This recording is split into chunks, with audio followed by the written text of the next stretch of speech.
Okay, I'm going to call the public or the Ordinance Election Legislative Matters Committee to order at 6:02. Committee members are myself, Councilor DeSimone, and Vice President Jackson. We have three ordinances tonight. I was initially kind of planning on reading them all through.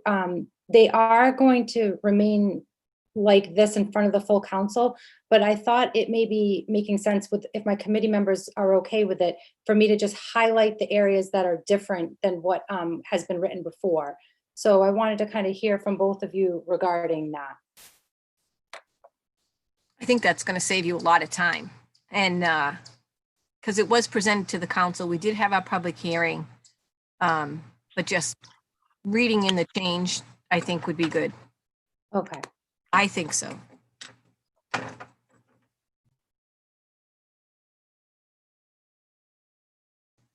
We can't hear you, Kathleen. Sorry about that. Thank you, Kate. I agree. Okay, yeah, and because I think this is like 50 pages and it's kind of, a lot of it has remained the same, even though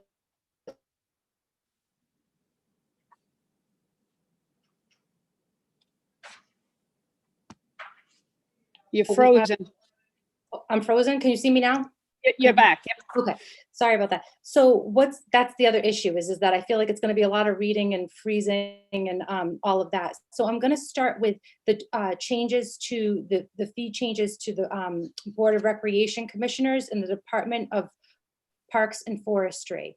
The major changes of this have to do with having the Recreation Director, the Board of Park and Commissioners, and the Superintendent being involved in the permitting process. So before, it used to just be the Board of Recreation Commissioners. We're now going to include Dennis Walsh and Derek in that process. It kind of makes sense to streamline that.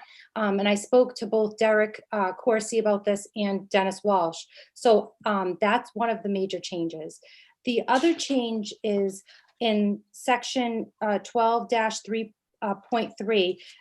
AA is the use of drones. So Dennis Walsh was concerned about drones being used during in the public parks area. So that was another change. And then the last piece that was adjusted were the fees. So it was about 50 cents for the fee adjustment from the prior one to this one. So those are the major changes of this ordinance. Do you have? And then I was thinking that when we have the full council before us, I can adjourn, call for recess, and then we could all kind of discuss it. But I didn't know if my committee wanted to just talk about any of that right now. I have all the faith in both superintendents. Yeah. I'm fine.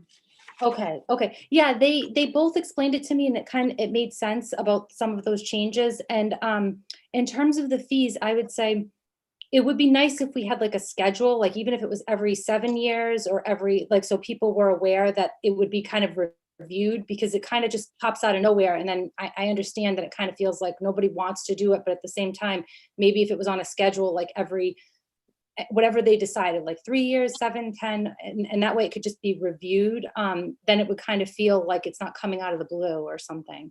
So that was the one piece of advice I'd probably have for the administration.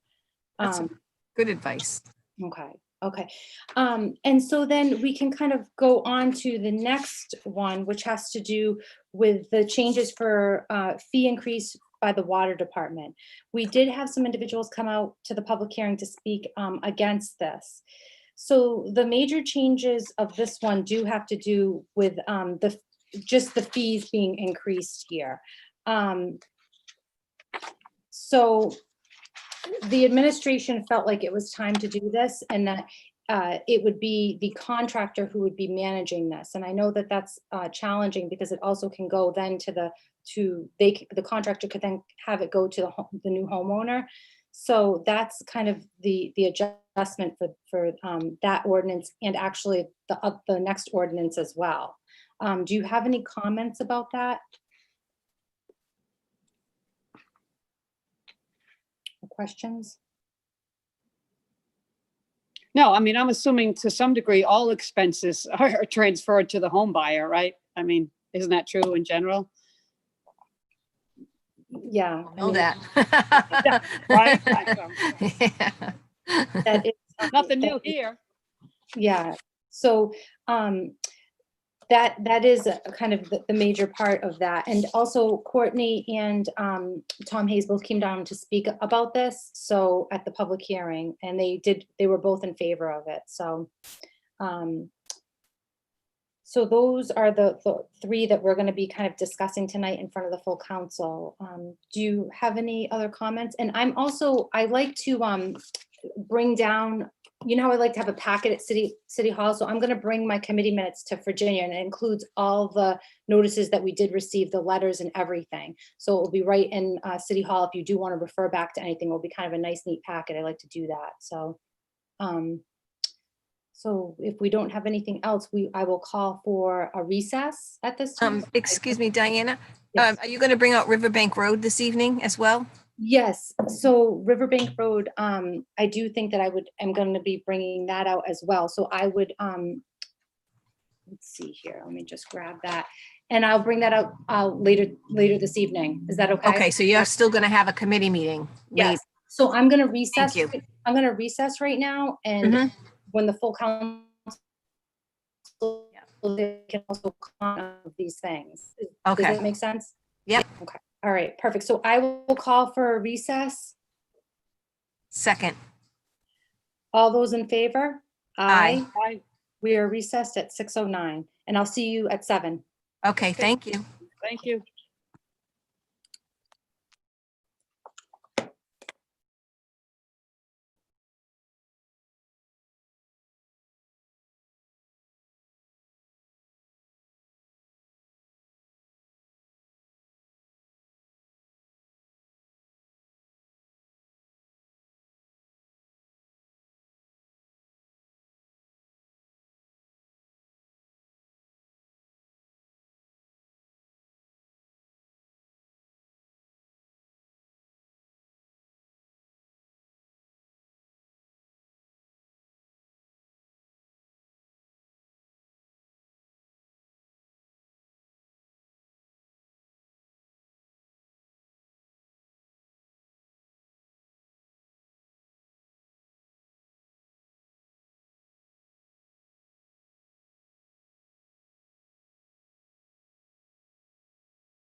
Hello. Hi, Diana. Hi. Okay. So like I had mentioned, I'd like to call the meeting back into order at 6:23. Mhm. And I'm going to kind of reach out to the city solicitor about the reading into the record, but at this point, the President Cooper does want me to kind of read this into the record. So I'm going to start with the first one, and then maybe we can each kind of take one. Sure. So I'm not going to read it as a motion because I don't want to second it and have a full discussion. I'm just going to kind of read it into the record. So for the first one, it's from the docket of May 5th.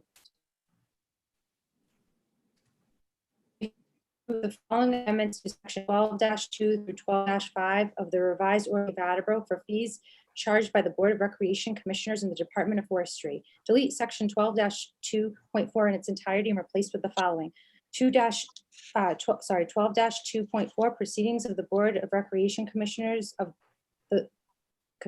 Board of the Recreation Commissioners shall meet regularly once a month and at least 10 months every year and shall hold a special meetings as may be called by the chair, the mayor, or direct vote by the board. The board shall keep record of its proceedings and may establish its own rules of procedure.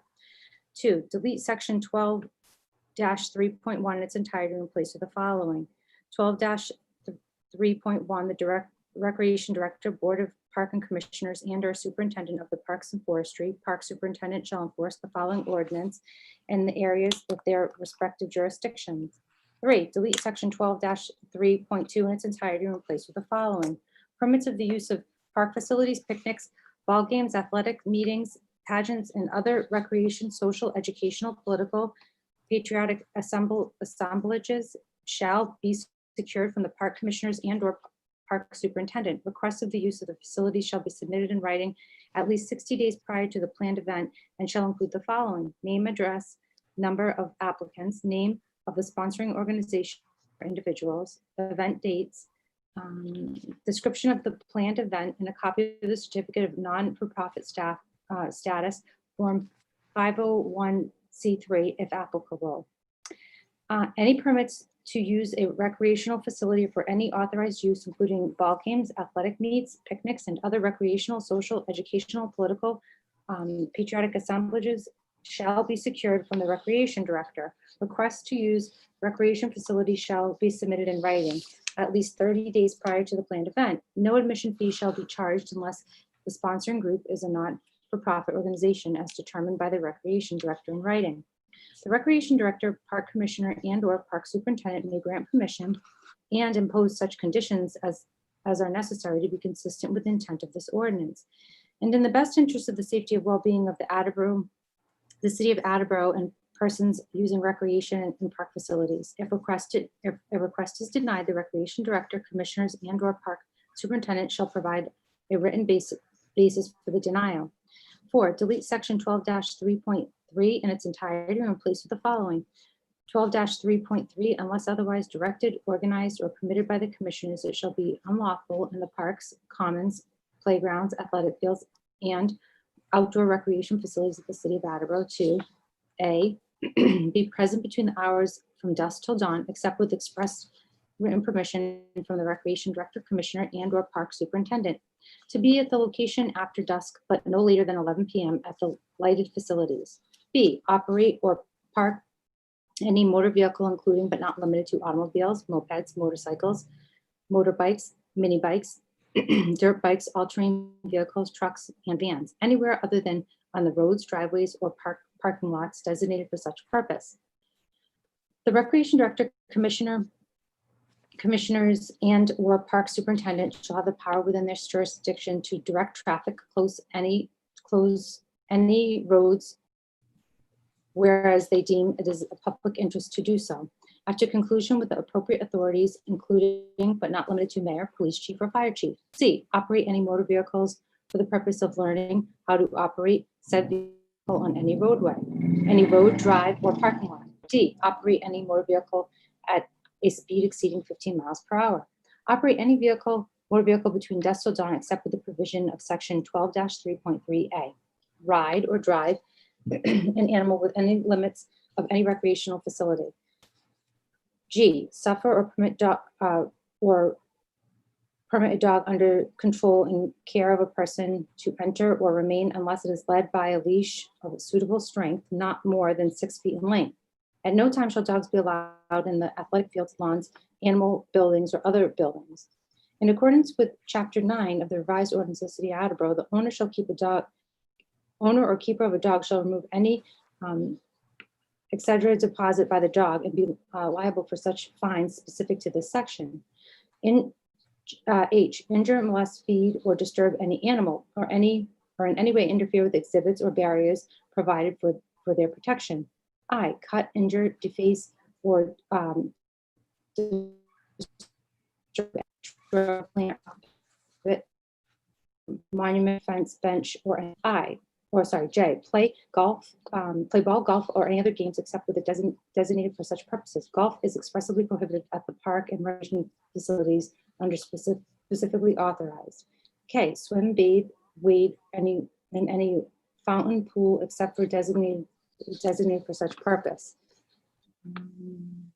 Throw stones, missiles, sticks, or any other objects in the fountain, pool, lake, stream, or swimming pool. M, deposit or leave refused except to receptacles designated for such. Bring on to dump any trash, including yard waste or construction debris. O, drink alcoholic beverages unless licensed in accordance with Chapter 11 of the revised ordinance of the City of Attleboro. Loiter or behave oneself in a rude or disorderly manner. Use any indecent or profound language or solicit the acquaintances of following or otherwise annoy other visitors. Camp, lodge in a park, common playground, athletic field, or recreation center. Make or kindle a fire for any purpose except where designated. No charcoal grills or open flames are allowed on any property subject to this ordinance. Carry or discharge any firearms, fireworks, rockets, or any explosive devices.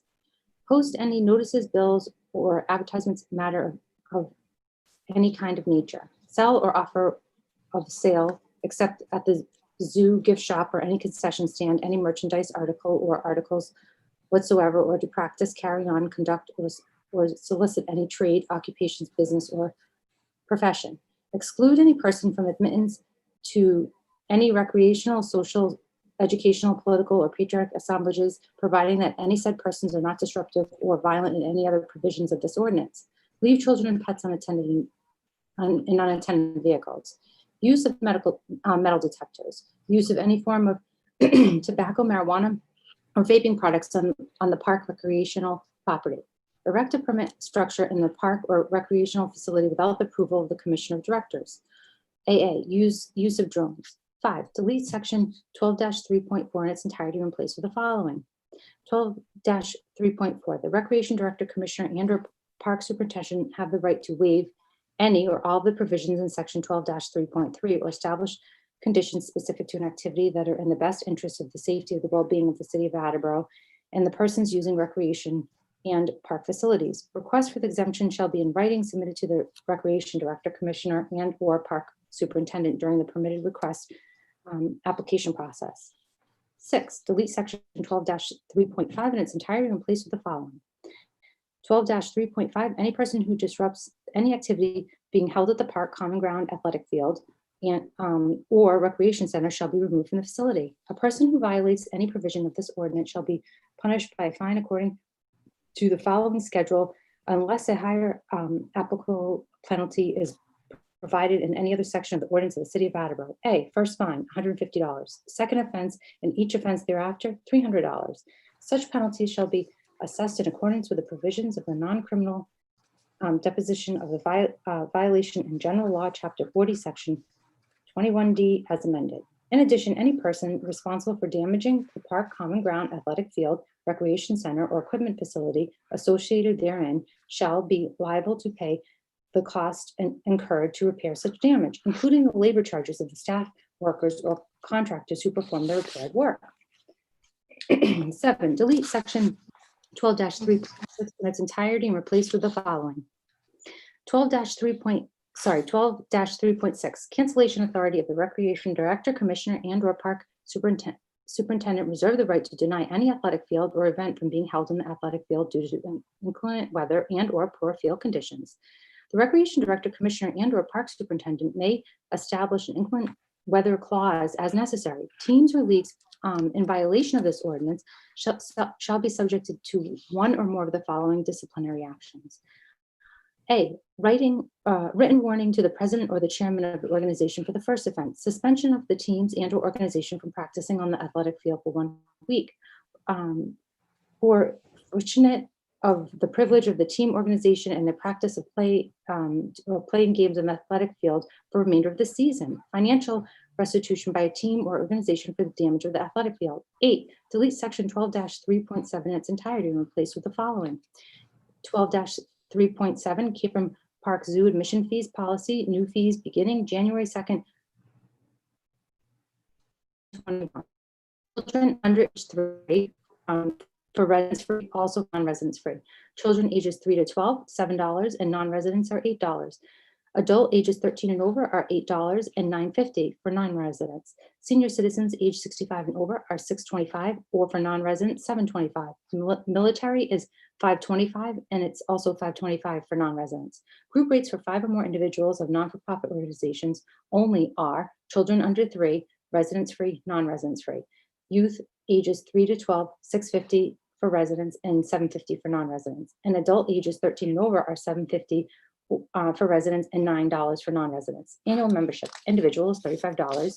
Zoo 2 is $45. Zoo 3 is $55. Zoo 6 is $85. Senior Zoo 6 is $75. Zoo 7 is $125. A supporter is $250. Sustaining is $500, and businesses and patron is $1,000. Zoo membership. Memberships are non-transferable. Members may show identification must show identification along with their card for admission. General benefits. Free admission for the number of guests indicated on the membership card. One adult named on the card must be present for the admission to the zoo. 10% discount on concessions and gift shop purchases. Discounts on educational programs. Birthday parties, ? Free or discounted admission of over 100 AZA institution nationwide.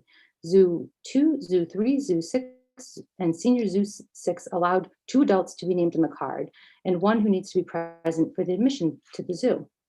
Zoo 7 allows 3 adults to be named in the membership card. 1 must be present for the zoo admission. Present for admission to the zoo.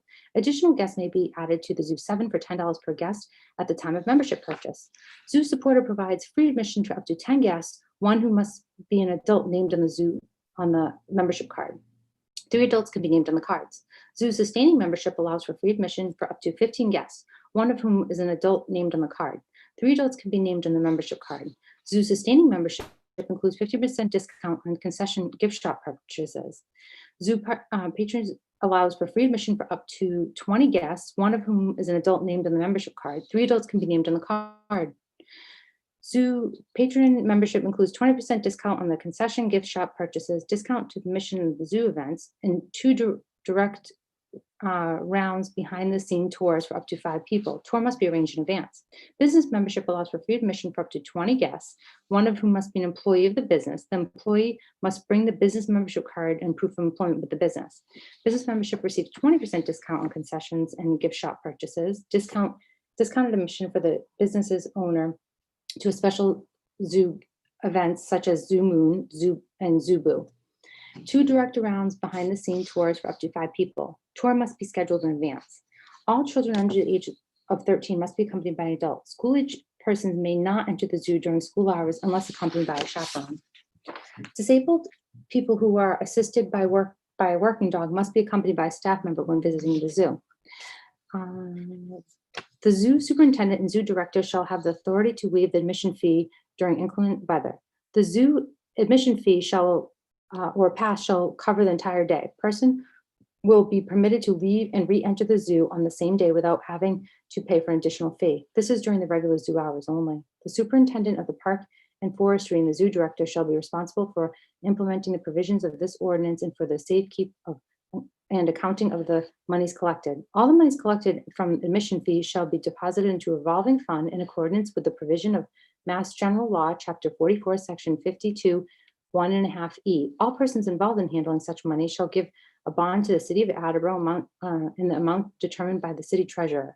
Friends of the Cape Park Zoo who are active in the organization do not pay entrance into the zoo. All other programs offered by the zoo are at a normal cost. Residents with financial need may obtain free passes to the zoo through various agencies or by contacting the zoo office. Information regarding the availability of free passes will be posted at the zoo. This ordinance shall be effective immediately upon its passage. Sorry, I just want to check something off for a second. I have to circle back to that because there was a date earlier that said it wasn't going to be passed till January 2021, so we may have to do something with that. Okay, sorry, number 9, delete section 12-4.1 in its entirety in place with the following. 12-4.1 organization, there is a hereby established Parks and Forestry to be headed by the Superintendent of Parks and Forestry. The mayor shall appoint the Superintendent of Parks and Forestry, subject to confirmation by the Municipal Council for a term of 3 years, up to 3 candidates recommended by the Board of Parks Commissioners. The Superintendent of Park and Forestry shall be a person especially fitted by education, training, and experience to perform the duties of the office, and shall receive a salary as the mayor and the Municipal Council shall from time to time determine. Delete section 12-5.1 its entirety in place with the following. 12-5.1 organization, there is hereby established within the municipal government of the Department of Recreation to be headed by the Director of Recreation. The mayor shall appoint the Director of Recreation subject to the confirmation of the Municipal Council for a term of 3 years, from up to 3 candidates recommended by the Board of Recreation Commissioners. The Director of Recreation shall be a person especially fitted by education, training, and experience to perform the duties of the office, and shall receive a salary as the mayor and the Municipal Council shall from time to time determine. Okay, that's the first one.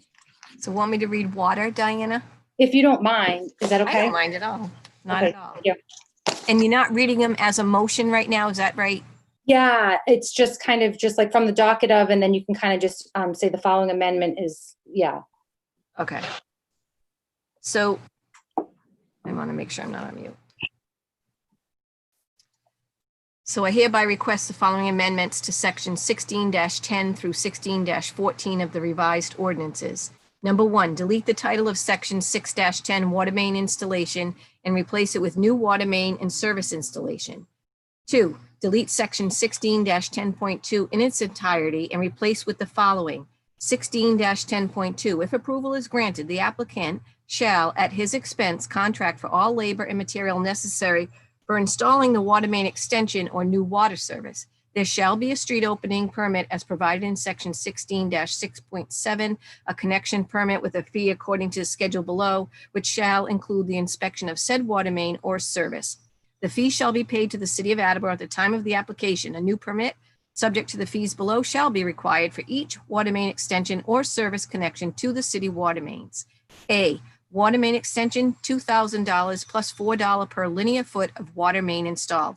B, new service installation, $1,000 per inch of diameter of installed service. C, main extension or service installation permits requiring application to MassDOT will be charged an additional $300. D, water main extension permits and new service installation permits will be charged an additional 25% of the total permit cost as a capital improvement fee to the city. This fee does not apply to private water main extensions. E, a fee for a new renewal permit in accordance with section 16-10.9 shall be $50.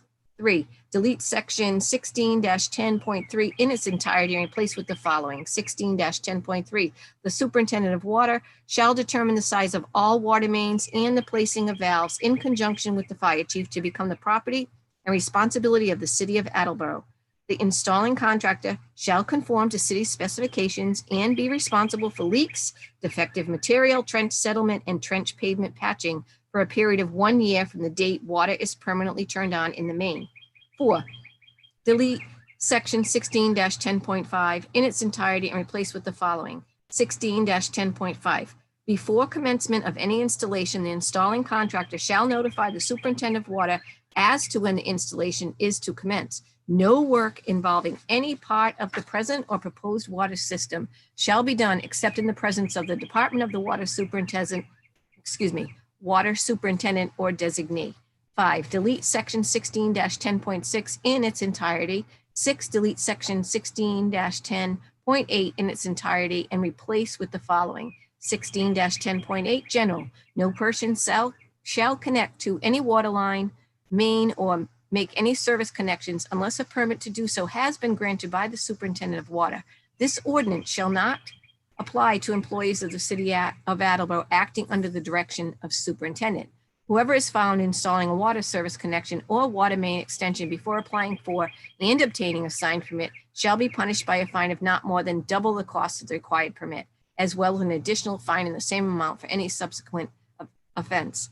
Until said amount is paid in full, said person will not be allowed to apply for any additional water or sewer permits in the city of Attleboro. 7, delete section 16-10.9 in its entirety and replace with the following. 16-10.9 application. Application for said permit shall be made to the superintendent in such form as he or she may determine. The superintendent shall grant the permit in accordance with the provisions of this ordinance on such conditions as he or she deems appropriate.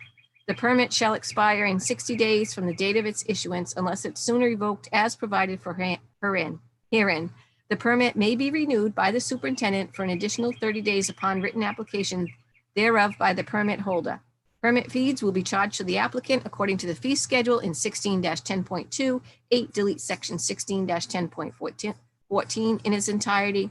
9, delete section 16-10.15 in its entirety. 10, delete section 16-10.16E in its entirety and replace with the following. E, upon connection of any new water line located in a public or private way to the municipal water system, such line shall be deemed under the jurisdiction of the city and all the sections of this ordinance shall apply. 11, delete section 16-10.19 in its entirety and replace with the following. 16-10.19, in conjunction with the installation of a water main to a subdivision, analysis for total coliform and HPC will be conducted. The water department will supply the contractor with the appropriate sample bottles. All sampling must be performed or witnessed by an employee of the water department. The sample shall be analyzed by the water department laboratory or by a state certified laboratory that has been approved by the Department of Water. 12, delete section 16-10.20 in its entirety and replace with the following. 16-10.20. The Water Department Laboratory is certified by the Commonwealth of Massachusetts to conduct bacteria testing. The fee for this testing service shall be $30 per sample. 13, delete section 16-11.2 in its entirety and replace with the following. 16-11.2, for each meter set, there shall be a minimum charge of $23.25 for each 3 months. This minimum charge shall cover 500 cubic feet of water used at each connection. Excess over 500 cubic feet shall be charged at a rate of $4.65 per 100 cubic feet effective July 1st, 2016. 14, revise the title of section 16-1, regulations of water use and connections to regulations of water use and existing connections. 15, delete section 16-12.1 in its entirety and replace with the following. 16-12.1, no person shall uncover, make any connection with or opening into, use, alter, repair, or disturb any public water main or appearances, I'm going to pronounce that incorrectly, thereof, without first obtaining a written permit from the superintendent of water. Whoever is found installing water service connections or water main extensions before applying for and obtaining a signed permit shall be punished by a fine of not more than double the cost of the required permit, as well as an additional fine in the same amount for any subsequent offense. Until said amount is paid in full, said person will not be allowed to apply for any additional water or sewer permits in the city of Attleboro. 16, delete section 16-12.2 in its entirety and replace with the following.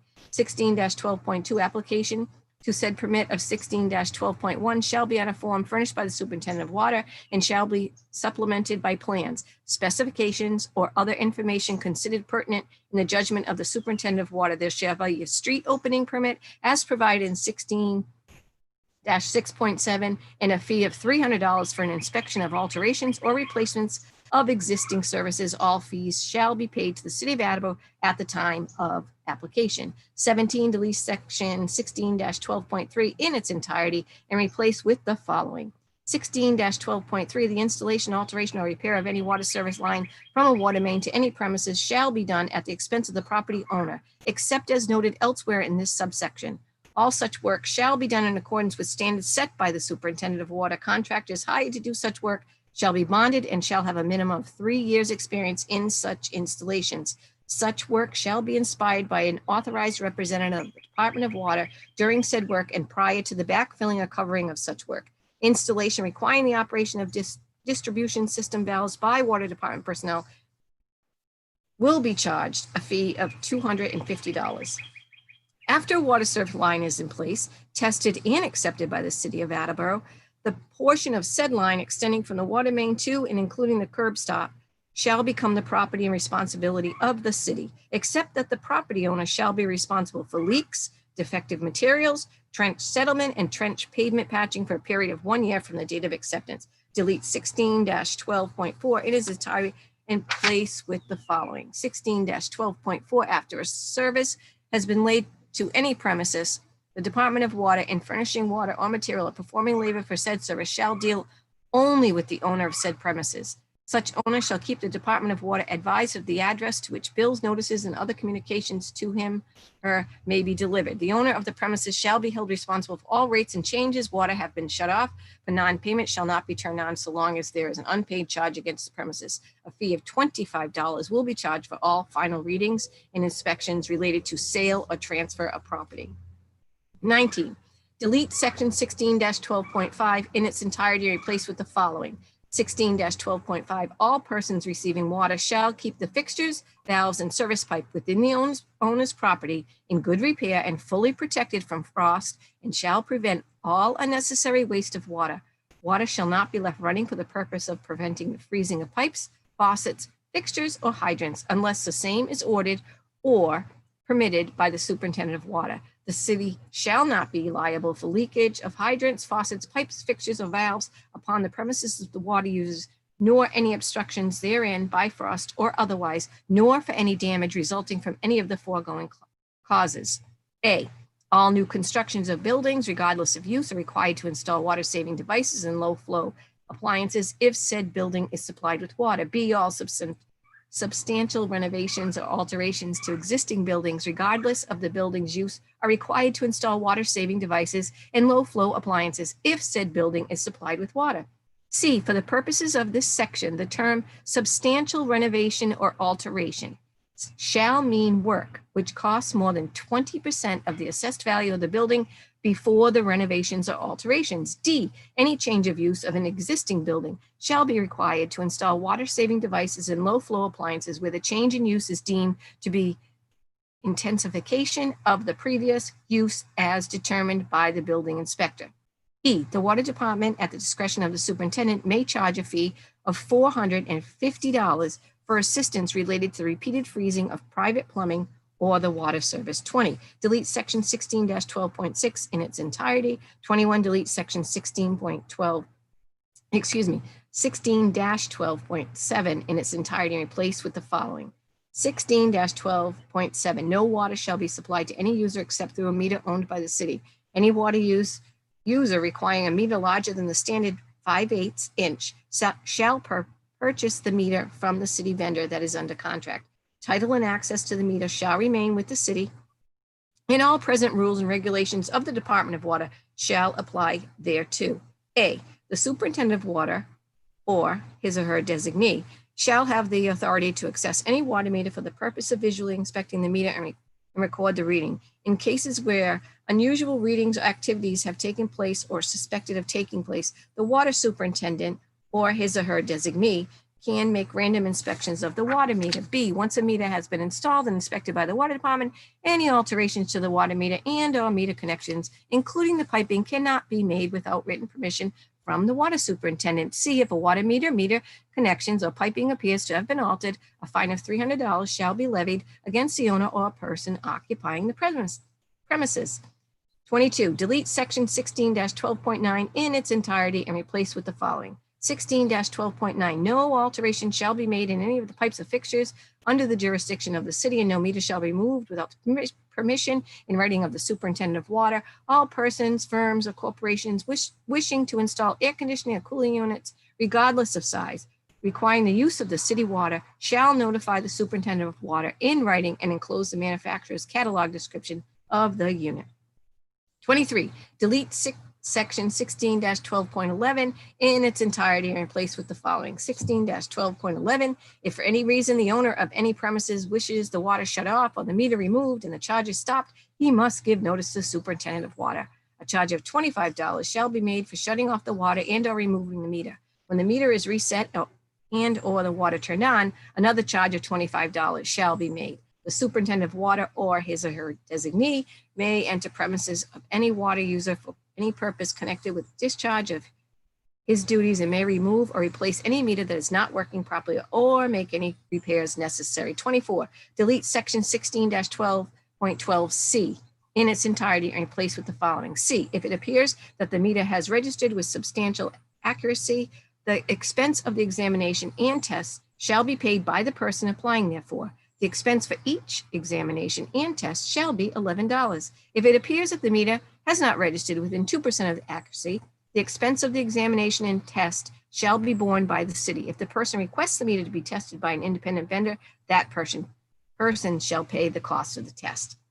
25, delete section 16-12.16 in its entirety and replace with the following. 16-12.16, the minimum rate shall be due in advance, with billing schedules to be established by the superintendent of water, interest at the rate of 12% per annum from the date of the bill to the date payment shall be collected for water bills not paid within 30 days of the date of the bill. All charges for specific supplies or supplies for fractional parts of the year shall be payable in advance and before the water is turned on. Water shall not be supplied to any premises until connection fees have been paid in full. This fee is to include all materials necessary for meter installation at the current cost of the city, as well as the cost of 500 cubic feet of water at the current rate set by the city and the cost of 450 cubic feet of sewer at the current rate set by the city if there's a sewer connection to the property. Any unpaid water bill, sewer use charge, or pipe and labor charge, together with the interest due, shall constitute a lien on the property and shall be added to the real estate tax bill in accordance with state statutes. A penalty fee of $12 may be added to each unpaid balance and shall become a part of said lien. This ordinance to be effective May 5th, 2005, with the council giving permission to the collector to enclose a separate notice highlighting the change. 26, delete section 16-12.17 in its entirety and replace with the following. 16-12.17, for non-payment of any of the charges for original installation, property connection, any subsequent charges for labor, repairs, service, and materials, or for the non-payment of water rates or sewer for 60 days after the same are due, the superintendent of water, with concurrence of the health officer, may shut off the water or sewer, provided that the city collector has first notified the owner or agent responsible for property management by a personal receipt registered letter with a receipt card returned of the collector's intention to direct the superintendent of water with concurrence of the health officer to shut off the water. Any mailing expense shall be figured and charged as a service expense. The sum of $25 shall be charged for turning on the water. 27, delete section 16-12.19 in its entirety and replace with the following. 16-12.19, no person shall by means of a tree, lumber, brick, or building material of any kind or other article or hindrance obstruct the access to any hydrants, valves, curb stops, or covers connected with water pipe within any street, alley, or public place. 28, delete section 16-12.25 in its entirety and replace with the following. 16-12.25, irrigation system. 1, irrigation systems connected to the municipal water supply must be equipped with moisture sensors or similar climate control technology. These devices are to be approved by the plumbing inspector and superintendent of water. It is the responsibility of the property owner to ensure these sensors are maintained in working order annually. A, installation. A property owner that has an irrigation system and is connected to the municipal sewer system may install an irrigation meter. It is the responsibility of the property owner to purchase the meter and obtain all permits and ensure that such meter and its associate components are installed by a licensed plumber in accordance with the Water Department's irrigation meter installation procedural guidelines. There shall be an application fee of $50, which also includes the cost of inspection of the new meter by Water Department staff. No reductions in the sewer bill will be made until the meter has been inspected and approved. B, maintenance. The property owner is responsible for the maintenance and any testing of the irrigation meter and its associated components. The cost to test the irrigation meter system shall be borne by the property owner. Whenever an irrigation meter is found to be out of order, it shall be repaired at the owner's expense. C, billing. For purposes of billing, 100% of the irrigation meter reading shall be subtracted from the water meter reading, and the sewer use shall be charged at 100% of the difference. D, enforcement. A property owner who fails to install the irrigation meter system in accordance with the provisions of this ordinance shall be liable to a fine of $100. Said penalty to be assessed in accordance with the provisions of the non-criminal disposition of violations in general laws, Chapter 40, Section 21D, as amended. A property owner who has water use on an irrigation meter during a water emergency situation as declared by the mayor shall be liable to penalties in accordance with the provisions of Section 16-12.24 water emergency. I think I'm slowing down. 29, delete Section 16-12.26 in its entirety and replace with the following.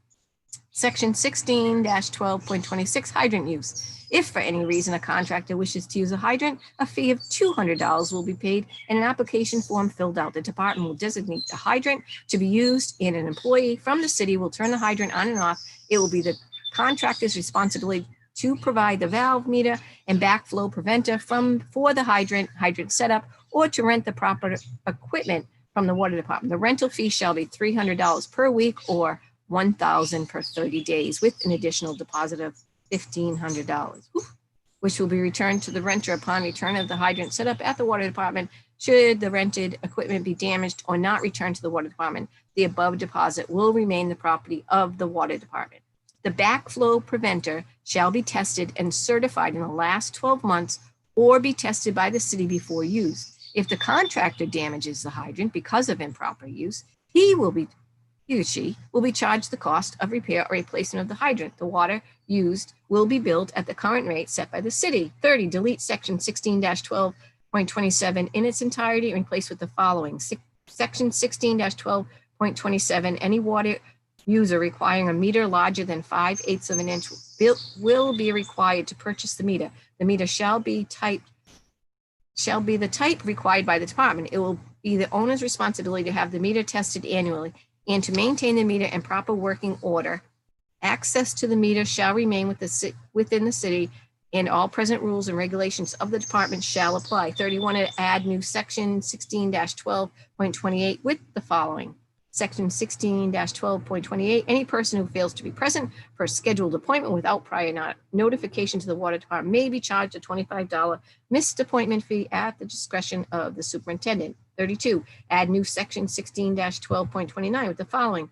Section 16-12.29, any person, business, company, or other entity requesting a hydrant flow test shall be charged an application fee of $100 if the flow test is requested to be performed after the regular hours of the water department distribution crew or on a weekend or holiday. The entity requesting the flow test will be required to pay in advance the 4-hour callback rate of the water department staff that are on site for the flow test. 33, delete Section 16-13.4.2 in its entirety and replace with the following. 16-13.4.2, any new building proposed to be connected to the city's water system is required to have a backflow prevention device located immediately after the water meter. The water department has sole responsibility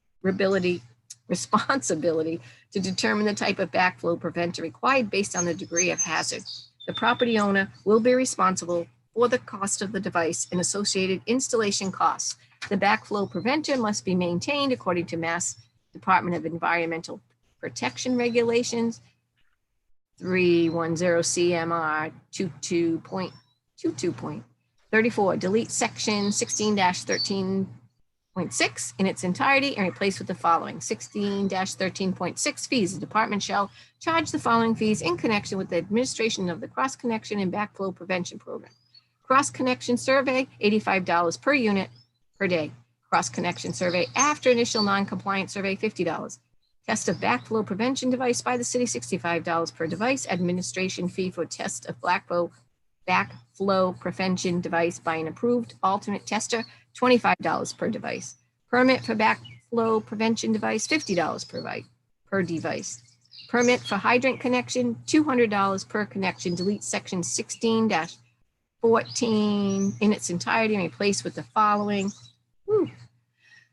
Section 16-14, private hydrants and sprinklers. 16-14.1, all persons, firms, or corporations wishing to have private hydrants or sprinkler system service lines connected with the city water supply or to alter or repair such installations shall make application to the superintendent of water. For the purposes of this ordinance, the term sprinkler system service line shall include all piping from the water main to and including the base of the sprinkler riser.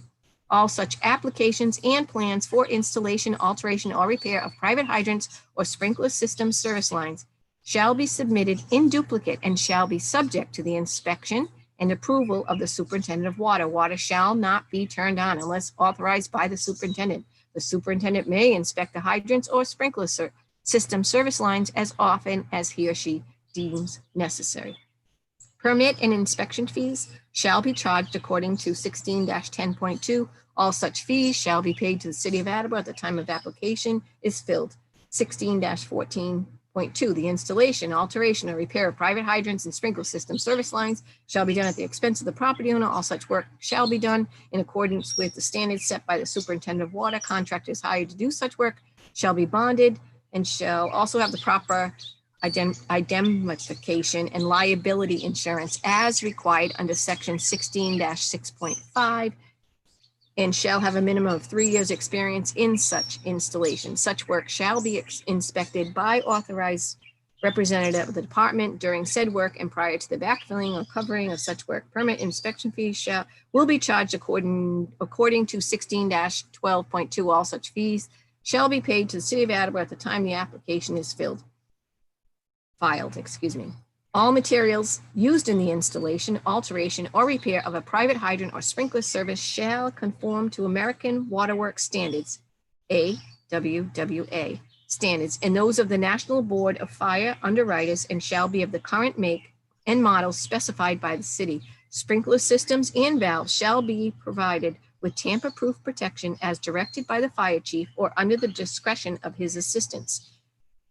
His or her assistants. Devices designed to detect tampering shall be tied to the municipal fire alarm system. 16-14.3, the water supplied through sprinklers and hydrants shall not be used for any purpose except extinguishing fires without permission from the superintendent of water. Relative to the proposed fee increases, the attached spreadsheet shows the fees that the water department currently charges for its services, as well as the proposed increase to each fee, if any. I think that's it. Phew. Done. Thank you. I'm thirsty.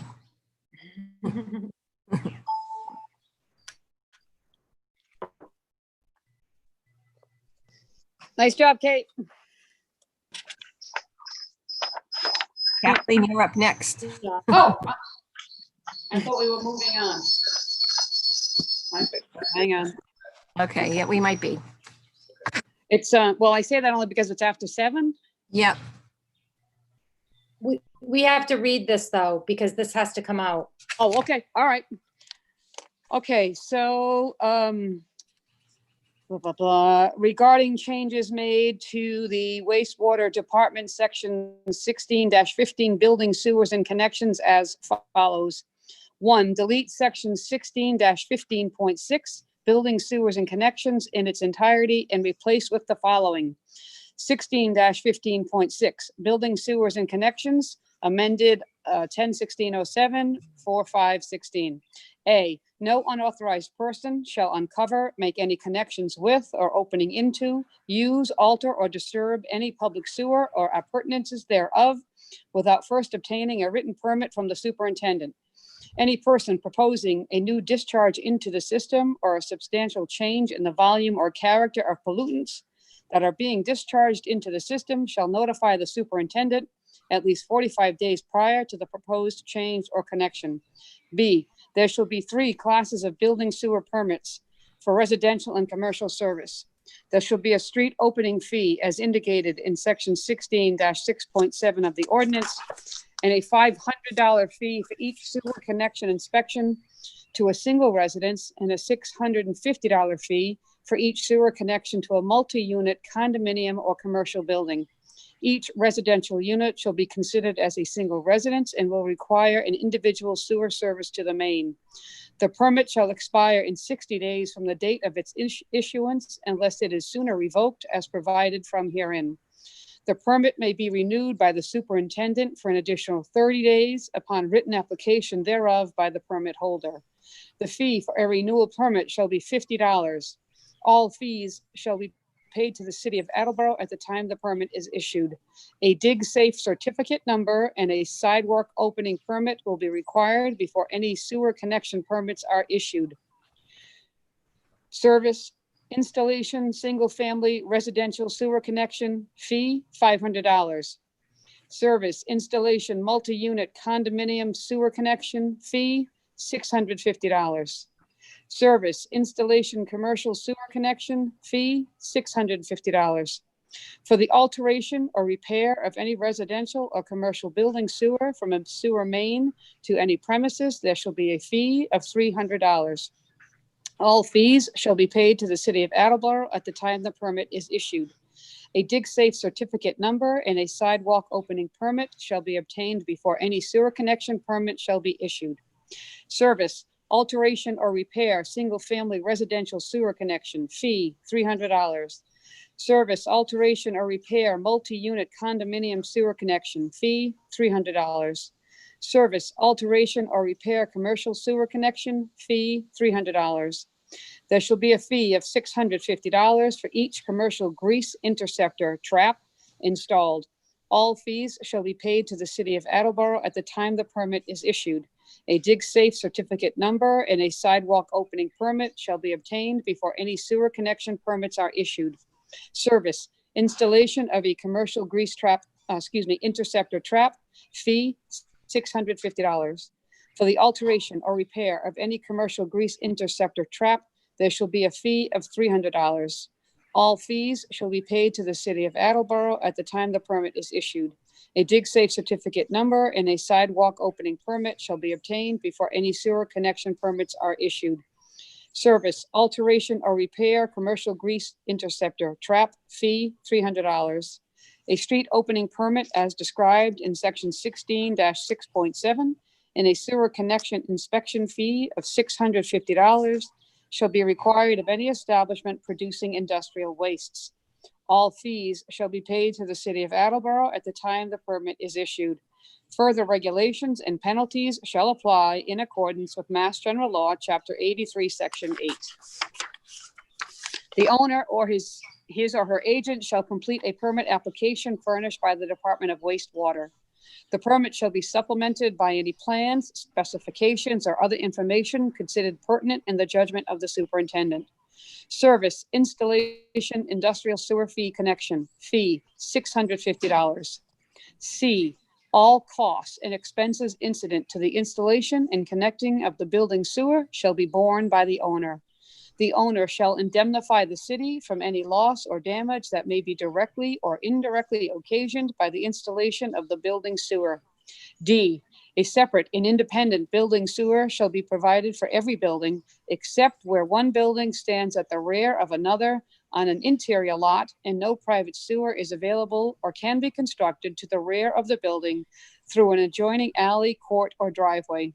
The building sewer from the front building may be extended to the rear building and the whole considered as one building.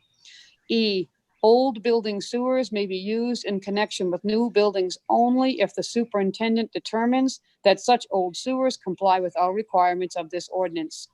F, the size, slope alignment, materials of construction of a building sewer, and the methods to be used in excavating, placing of the pipe, jointing, testing, and backfilling the trench shall all conform to the requirements of the building and plumbing code and other applicable ordinances of the city.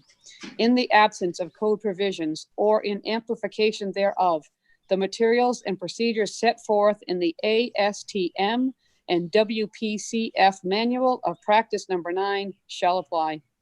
G, whenever possible, the building sewer shall be brought to the building at an elevation below the basement floor. In all buildings in which any building drain is too low to permit gravity flow to the public sewer, sanitary sewage carried by such building drain shall be lifted by an approved means and discharged to the building sewer. All cleanouts to say connections shall be installed a minimum of 18 inches from the floor. In addition, a cleanout is required within 4 feet outside of the building foundation. H, no person shall make connection of roof downspouts, exterior foundation drains, area way drains, or other sources of surface runoff or groundwater, including sump pumps, swimming pools, or to basement drains to a building sewer, which in turn is connected directly or indirectly to a public sanitary sewer. I, the connection of the building sewer into the public sewer shall conform to the requirements of the building and plumbing code and other applicable ordinances of the city and the procedures set forth in appropriate specification of the ASTM and WPCF Manual of Practice number 9. All such connections shall be made gas tight and watertight. Any deviation from the prescribed procedures and materials must be approved by the superintendent before installation. J, the applicant for the building sewer permit shall notify the superintendent when the building sewer is ready for inspection to the public sewer. The connection shall be made under the supervision of the superintendent or his or her representative.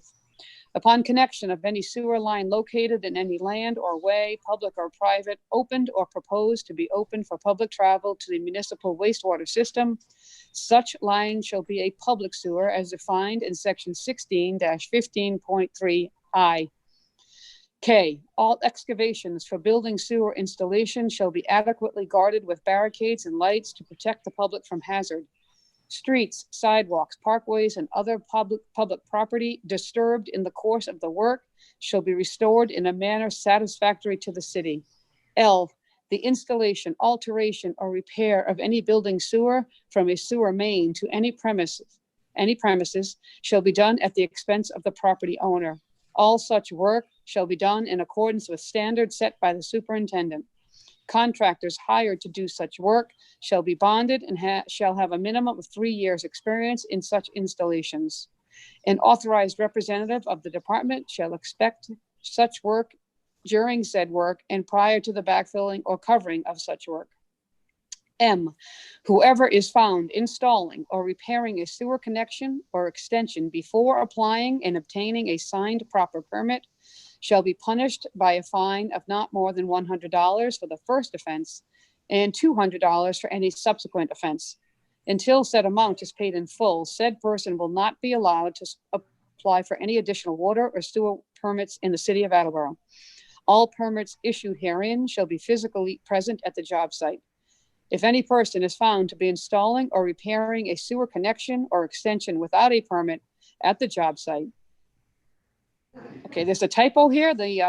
It's spelled 50 and the parentheses is $100. So I'm not quite sure which one it is. Diana, do you see it on page 34? It says 50 written and 100 numerically.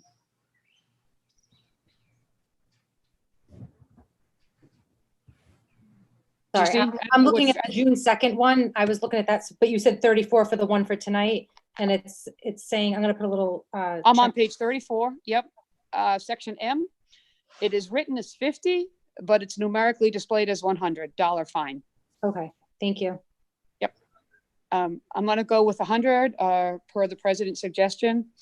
$100 fine will be assessed to said person as amended April 5th, 16. N, if a contractor covers or backfills any work on a sewer or sewer connection before an inspection has been completed by the superintendent or his designee, a $100 fine will be assessed to said contractor. In addition, the contractor will be required to reopen the trench to the inspector's satisfaction, exposing the work in order for the inspection to be completed. So, point of order, if I could. Yes, sir. Madam Chair, I know that you planned this meeting to read these into the record, but I know that there's guests for tonight, the department heads, and I know I've been told that Owen has a commitment following this that he has to meet. So if you could recess this committee till we get and then resume after everyone else, I think that would be supported by the committee and by the rest of the council, and certainly the guests that we've invited tonight. That It sounds looks good. like it's 17 pages to go. Yes, I will call for a recess if I can get a second. Second. All those in favor? Aye. Aye. Aye. So we are recessed at 7:18. Thank you.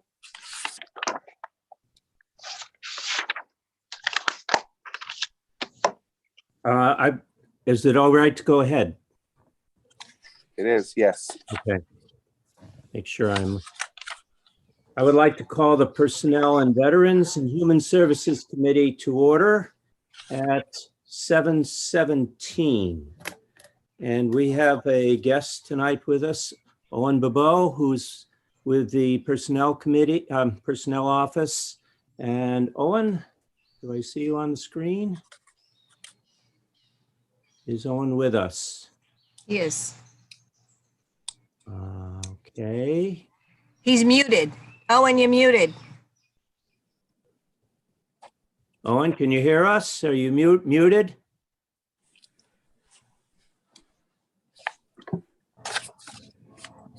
Hi, Owen. Hi, Oh, there you are, Owen. How are you? very good. How are you? Thank you. Is the rest of my committee here? Trying to see everybody. Peter, are you here? I'm here. Okay. Sarah? Yep. Okay, we're all here. Well, thank you for coming. And before we have any motions at all this evening, I would like to ask you, Owen, if you could fill us in on some of the background of the motions that we were doing last week. We have one remaining motion where there were a variety of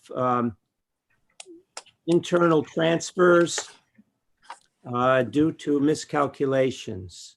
And there were some questions about how there could be a variety of miscalculations. And they varied from the assessor office, police, fire, park collectors, veterans office, and water and wastewater. Sure. Perhaps you can fill us in. We still have one left to vote on. We voted on all but one of these in committee last week, and we stopped. We did not vote on the wastewater internal transfer yet. Thank you. So in general, and I know I believe you received an email from Debbie Gould who kind of explained it, but I'll go over that again as well. In essence, the top step of a couple of grades was not calculated correctly. And the reason why that wasn't caught, because nobody in recent memory in the last few years had not moved up from the second to the last step to the last step. So it was never caught until this year, until someone actually moved into that highest step. Seeing that, we wanted to correct that, and we went back to see who would be affected by that.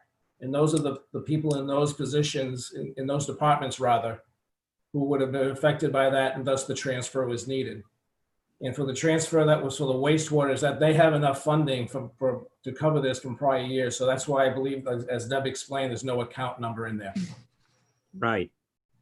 And that, just curiosity, how many people does the wastewater cover?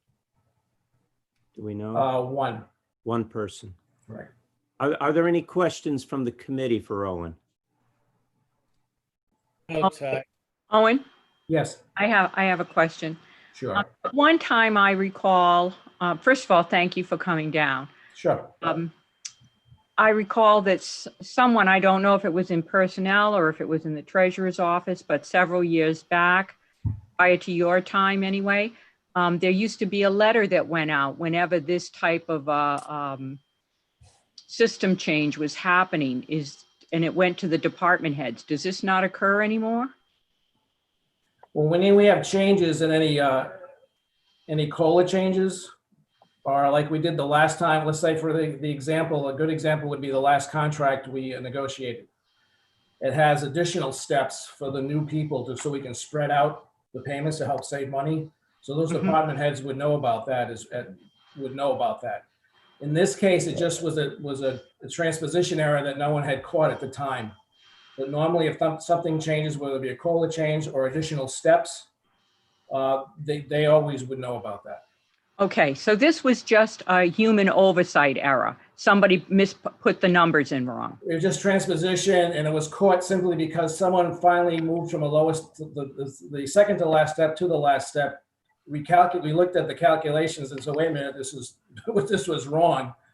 And it's different sets of eyes when we do this too. Like when the city signs off on it and the union signs off on it, and we both missed it. So we just want to do the right thing and make the correction. All right, thank you, Owen. Thank you. Thanks for asking. You're welcome. Any other questions about this matter? Okay, and we also had another motion that we actually did not finish last week. And regarding the stipend, Article 19, and there was a new section 2 that was being added into it regarding, and I'll actually read what section 2 says. The MIS director shall receive, and this has not ever been voted on yet, shall receive an annual stipend of $8,000 payable in weekly installments only when assigned to perform the city's telephone network communication duties. And I wonder, and I believe this refers mostly to weekends, but perhaps you could enlighten us as to this. So what has happened is the current MIS director took over the telephone administration duties, let's call it, in 2014. Well, 6 years he's been doing this. It was never in his job description and never really was required to do this, but out of the goodness of his heart, and we all know who he is, he's a dedicated worker, has been working on this for the past 6 years and going forward. The administration thought there should be a stipend to go along with this if he's assigned to do it, which he is right now. So that's basically what that stipend is. So it's a second section added to the stipend section of the duties for the exempts. So it just adds that for the person doing this, in this case, the MIS director doing the telephone duties, which he had been doing all along, which was never in his job description. And when we'll have questions in a second, I just want to also point out that in section 1, that I'm going backwards to 1, it says, and this has been in effect, the MIS director shall receive an annual stipend of $8,000 payable in weekly installments for, this is a little different, for being available for duty 7 days a week, 24 hours a day. So there's 2 different sections, one that's 8,000 that we already have, and another one that we're looking at that's also 8,000. And I'm assuming they cover different duties, but can you enlighten us to this? So that was done a while ago, before my time, but that is as a stipend. So he is available 24 hours a day for any issue. So he's here on weekends or at nights if there's something goes down, some sort of a computer issue happens in one of the departments, because a lot of our departments operate 24/7.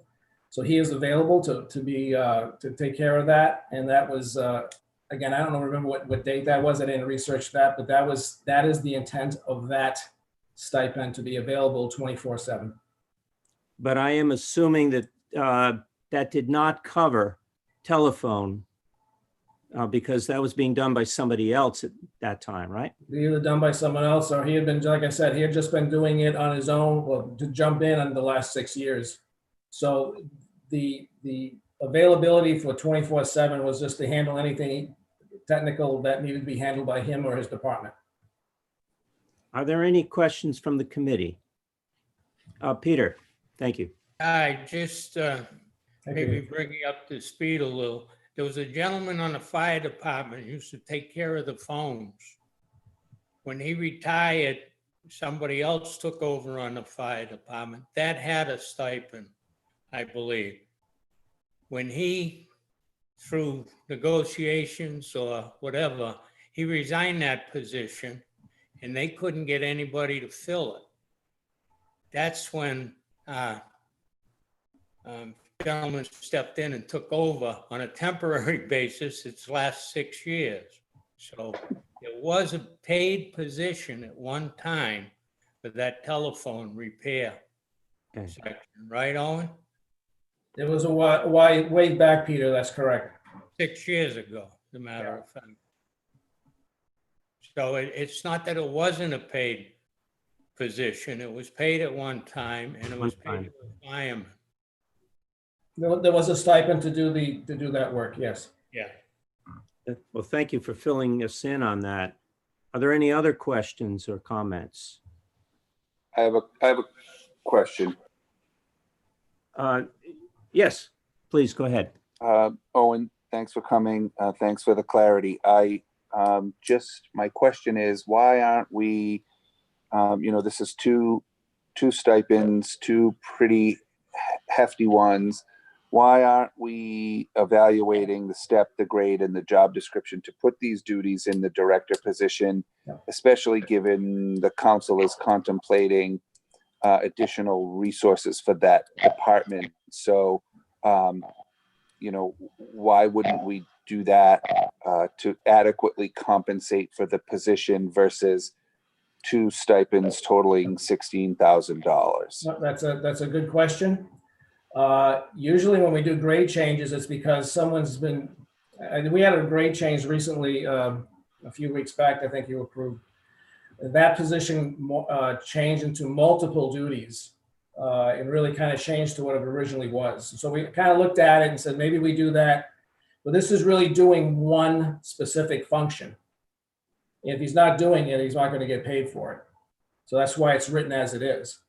I understand what you're saying, but I think what we would do is eventually, after going through this, in the future, whenever let's say he would retire, that position empties out, we'll go back and re-examine where we should be as far as a grade, and maybe eliminate these stipends. But that's why we want to do it now as is, because we're not changing the scope of the position. We're just adding one specific element of the job and trying to compensate for that one element.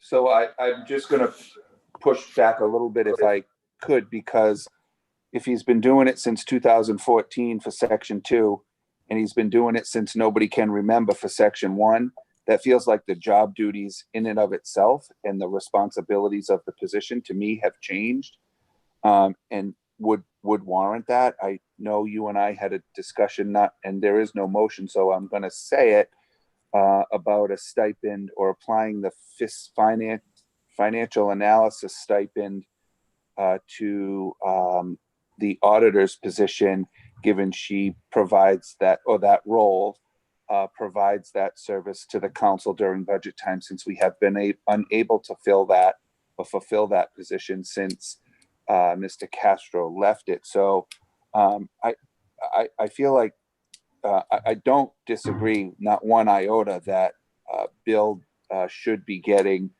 appropriately paid for the work that he does as the MIS director for the city of Attleboro. Make no mistake, I'm not arguing that at all. What I'm arguing is that we're getting into this paying stipends, more than one, for the same amount, which is a hefty amount of money. Why don't we just adequately compensate him for the role that he's doing, given the fact that he's getting a second, get an additional resource in that department when the final council vote comes down. So right now, today, I'm struggling with supporting an additional stipend. I get the stipend process. We've have given them out from time to time for recruitment efforts or to retention bonuses or whatever it was that we needed to do as a temporary stopgap when we've had employees go above and beyond or that kind of thing. And I think he does all of these things, right? So I think it's time for us to take a look at what the MIS director's roles and responsibilities are, and then adequately fund and pay for that position for the city of Attleboro. And that concludes my comments. Thank you. Guy? Yeah, yes, please, Councilor Blair. I hear what you're saying, Mark, But at this particular time, I think it's something that should be done in the future. But he's been performing, in my opinion, he's been performing this duty for nothing for 6 years. So a year from now or 6 months from now, whatever, when a study is done, maybe we could relook at that position and come up with a salary to include it.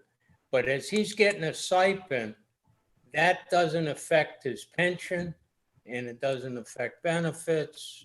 There are some benefits to that stipend.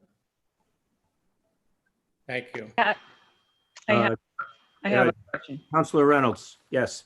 I go along with Mark Cooper. I understand what Peter is saying too, but Owen, I have some concerns because I think it should be in his pay, and I go along with that. He's already been doing it for so long, and he certainly well deserves it. But anybody that's going to possibly take his place, if he were to retire, I would assume we would want them to do the same thing. That's what we're considering. So. Plus, we do have a fire chief and a police chief that work 24 hours on call, and it's in their salary. They don't get a stipend for it. So I don't think it should be called a stipend. It's not temporary. It's something, and somehow, because he's such a good man, he didn't say anything about it. I wish now, 6 years ago, he had said, yes, I'll do it for the stipend the other guy did it for, and we could have readdressed it at that time. But how long would it take, really, to take a look at his job description, knowing what he does because he's been doing it for so long? How long would it take to put that forward? You might, that's a good question. You might not get an MIS director who does phones. It's kind of a specialty thing. I will say I spent a little time in the MIS world and I hated phones. It's a pain. It's changed from copper lines to VoIP, and they have all this now. It's a lot more advanced. I'd like to review that in the future and realize if we really want to have that position take over this. It's a lot of work, and I don't know if we're going to get someone to do that. If you do that, you might even. I can't. So would you, Owen? Excuse me for a minute. And MIS is very pricey. And I don't know if we would meet that. I just don't. I hear what you're saying, and I think we need to meet that. We got to pay someone to do this job, to get it done. Okay, so would you, to follow up on that? Yeah, I can understand the issue with the stipend for the phones because you may not get someone that wants to come in and do that. So maybe you could put that to a part-timer or something like that, and that's what they would get. But what about the 24/7 callback? That should be really right. That shouldn't be a stipend. That should be something. Are we requiring it because it's a need, or is this the only time we ever do it? Would it be because of the person that's in the job right now? I mean, it's either a 24/7 job or it's not a 24/7 job. This is before my time, so I think the job requires sometimes being here way after hours, or being called at night, or being called on a weekend because we have 24/7 operation. So that's probably why they added that in, Sarah. That's my guess. So I guess my thought is then that should be in his salary. We should work that into a salary. And the 8,000 that is something for phones that not everybody might want to do would be the one that possibly comes out as a stipend because you could give it to someone else that might be qualified to do it. And those are my comments. Councilor Waterman? Yes, please. May I? Thank you. Councilor- My name's Kathleen D. Simone. I don't think we've met, but thank you for coming and helping us out with this. And forgive me if these are obvious questions, but I share some of President Cooper's and Councilor Reynolds' concerns. It seems to me this is more of a job description issue than it's just, I've never seen a practice of adding stipends on top of someone's wages and job description. But my two questions are these. When would this be effective? And how is it paid? That is there some minimum threshold of hours that Mr. Lennox has to put in before he gets all of the $8,000? Is it apportioned out based upon how many hours? Is it retroactive if it's approved now? No, it would be going forward. Okay, And what we did with the job description, it's been added as a secondary element. okay. Should it be assigned to him? And how does he earn this money? Does he have to work? What's the threshold at which he is entitled to be paid the full 8,000? Well, he would be paid as it's stated in the rules and regulations and equal installments throughout the year. So he would just be continually doing the job, whether it be very busy one week or not busy one week. He's responsible for the phone. So it's equal installments. And if it's some reason it's taken away from him or assigned to someone else, he doesn't get that. Okay, all right, thank you. I have not seen the language of section 2. I didn't have it at the last meeting, so thank you for that. Let me reread section 2 for you, Councilor DeSimone. Thank you.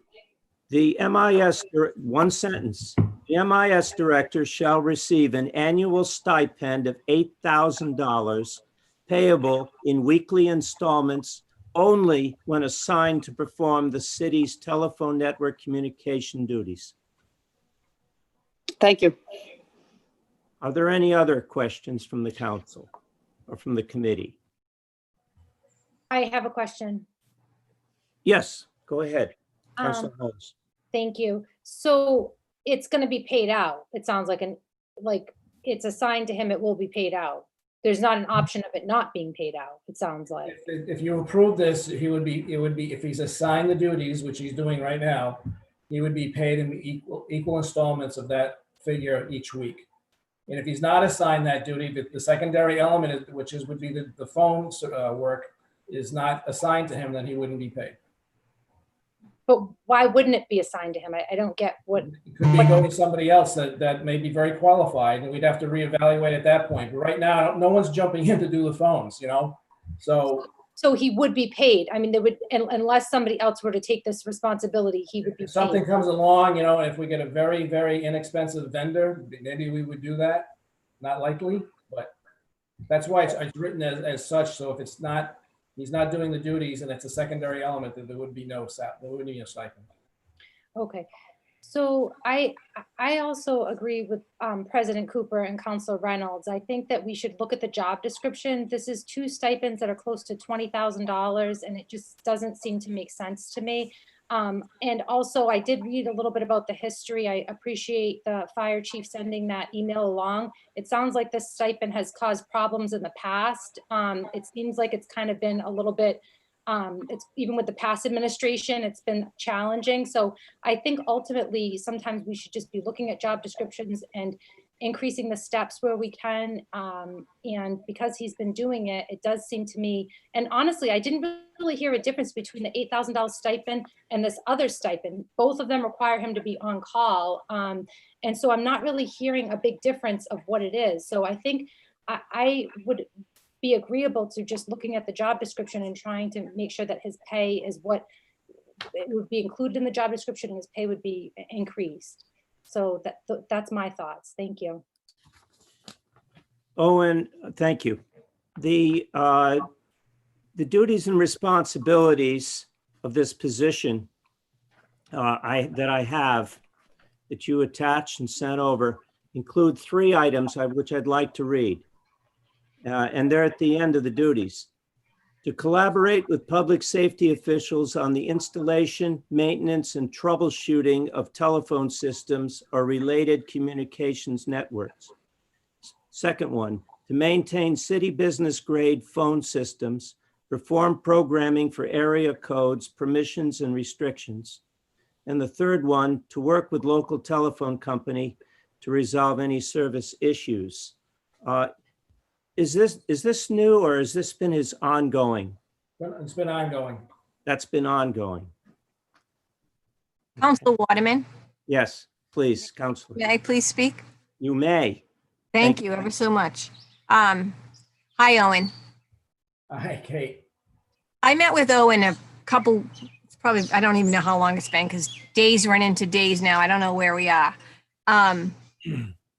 Because I had gotten some calls about concerns about different employees who have not been working at all for their departments, but other employees from the departments have been working. So I went to Owen, I said, hey, why can't we take some of these, they're in the same union, why can't we take these laborers and put them into a different department and have them go work. And Owen explained it to me. He said, you know, Kate, be great if we could do that right now, because there are departments that are shorthanded right now. They don't, some of their employees just aren't even coming to work. And so many of them are, but they are short-staffed. So he explained to me, he said, you know, it's because they're in unions, they, in their job description, has written up that they're going to work for the water department and this is what they're going to do. So they can't go and work for wastewater or DPW or something, or park and rec and just drive a truck for them. So moving forward, once people leave these positions, we can, the personnel department can rewrite those descriptions, thinking about this whole COVID thing. But in the meantime, right now, we have a great guy who's been working years for free. We need someone to take care of our phones. We don't approve this right now. If I were him, I'd say something to all of us, like, you know, walk away from it all. You know, it's just, I think right now we just got to move forward with this. He's been working diligently, and trust me, I know from years past, we've had other people who have received a stipend for working on our phone system, and it was taken advantage of, quite frankly. I know that for a fact. So at this point, moving forward, when this person retires, which will happen at some point, then we talk about rewriting this job description, and or even come up with another job description for just a phone person. But in the meantime, if we have to get a vendor is very expensive. Can you imagine us hiring Verizon to take care of our phones, or Comcast to take care of our phones? My cable bill's high enough. So I ask that you support this right now. Thank you. Council Waterman. Please, Councilor Dolan, go ahead. Hi, hi, Owen. And forgive me if I misheard you. Did you say, I understand the reevaluating the job description and what everybody's talking about, which makes sense to me. But did you say it's difficult to find somebody that's an MIS person and a phone person in one? I think it, to me, from my past experience in the past, because I used to do some MIS stuff, it's phones versus computers. Sometimes they're the same, sometimes they're really not. I'd have to do an evaluation of what's available out there. What do other, let's say, communities do, comparable communities, as far as their phones and computers? Do they have separate people? Do they have the same person? And maybe look at those ranges and then see, you know, how they're handling it. So we're getting one person to do both, which is fortunate to me. And then I think at some point we need to do that evaluation, maybe when it's ready to, when there's a changeover and Bill's ready to retire, and then maybe it's like, you know what, maybe we look at not the position, maybe we look at the department and figure out, is this the way to do it? But right now, this is how we're operating. Right, I'd be interested in to see how that plays out. If you do find it, if you can find an MIS person and a phone person in one, and I'm wondering if maybe this is something we do preemptively before Bill does decide to retire. Because I'm glad you said that, because one thing we try to do in my department, what we've tried to do is kind of think about what we call succession planning. When we know someone eventually, you know, pretty soon will be going, we try to make sure we try to have somebody maybe in the position of having that knowledge and having that experience to move them up. That way it's a little bit easier than training someone brand new coming in. Some departments we can't do that. But in the case, if we knew it in advance maybe, or even around now, I could start looking at in the future and just say, you know what, it's going to happen. So let's take an evaluation and see what everybody else is doing. Maybe we can get there with that. Yeah, I think we'd be hard pressed to find somebody at his salary plus $8,000 that would do all the MIS that he does and the phones. But That's just my opinion, but thank you. Councilor I have another comment, if I could, Council Waterman. Yes, go ahead. So but I think we're missing the boat here. In my mind, it's not about being a nice guy. We all know Bill's a nice guy and he works hard and he's here all the time. This to me is about making the right sizing this position. If this is what we feel is appropriate to pay that position more money. I did pull the budget book to see the salary sheet. And the position is currently step 11, which is the max step in that grade. And I'll also, I carry this with me because these come up from time to time. I carry who's in what grade, what job title, and he's currently in an 11, but to bump up to a 12 would be in with both superintendents of water and wastewater, the director of planning and development, the DPW superintendent, the superintendent of parks, the director of budget, administration and budget, the city auditor, personnel director, and the police captain non-union. I think it's appropriate in my mind that the MIS director, given from the time Bill started, and if this book is right, his hire date was 2001, so he's been here for 19 years.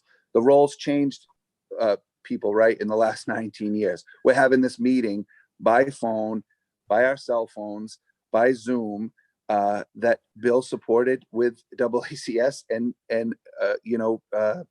Mr. Kobus to get us acclimated to this type of environment. The environment has changed.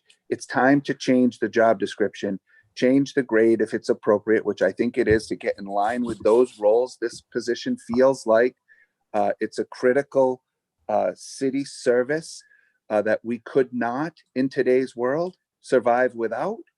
And if that position, that MIS, the current MIS director wants to do the phones and be on call and do all those things with the resources that he has, but we're also contemplating adding an additional resource to that department, to him to take over some of the responsibilities and the gaps that he's unable to do today with the police and fire department as a shared resource between them.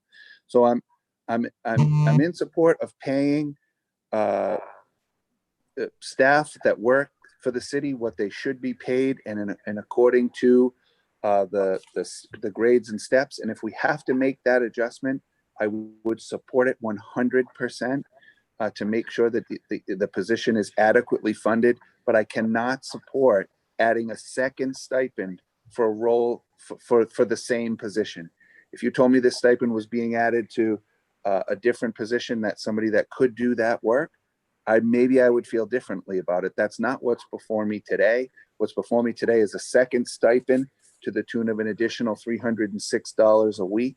It's not huge dollars, but it just screams to me that we're missing the mark on what this position, the value this position provides to the city of Attleboro. It should be, in my opinion, in line, in grade with a grade 12. And I would certainly support that to ensure that the position was adequately paid. And that concludes my comments. Thank you. Thank you.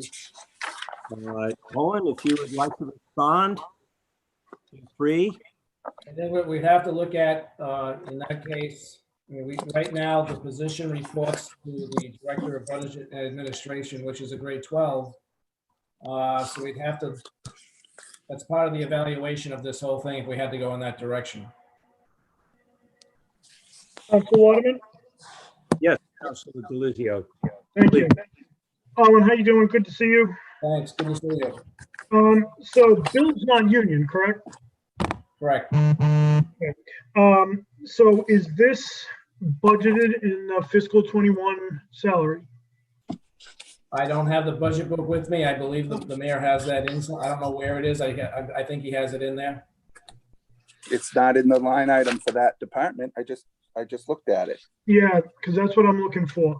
I don't have my budget book at home. I can't answer that question, Jim. Okay.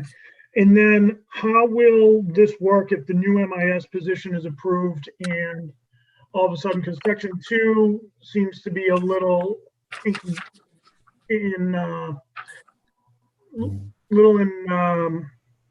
ambiguous, because I'm not 100% sure. So what happens? The new MIS position comes in and all of a sudden this person's doing all the work for the fire and police on the phones, because look, the guy's got to get paid for the work that he's done and that he's doing. But I'm with President Cooper and Council Reynolds, we have to figure out what the right process is to get him paid to be able to handle the amount of work that he does. See, this is a lot different than, oh, well, Bill's just asking for a stipend, which was what one of the comments last week. You know, he's not asking for a stipend. He's asking to be taken care of for the work that he's doing that he has been done. So I get that aspect of it.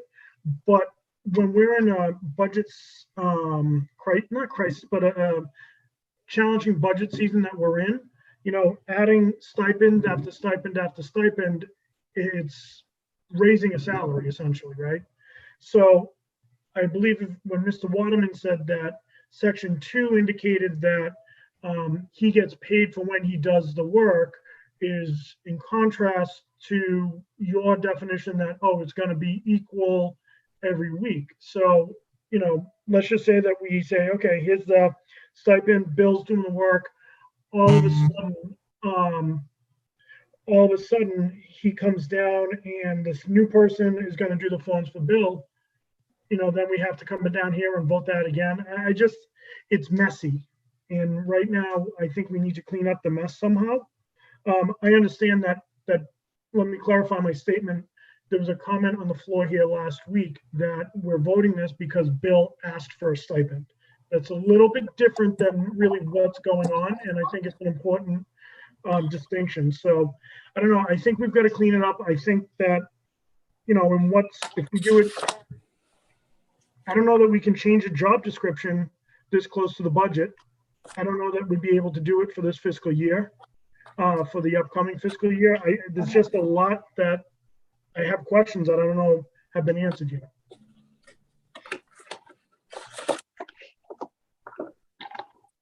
Anybody else who would like to speak, including Owen?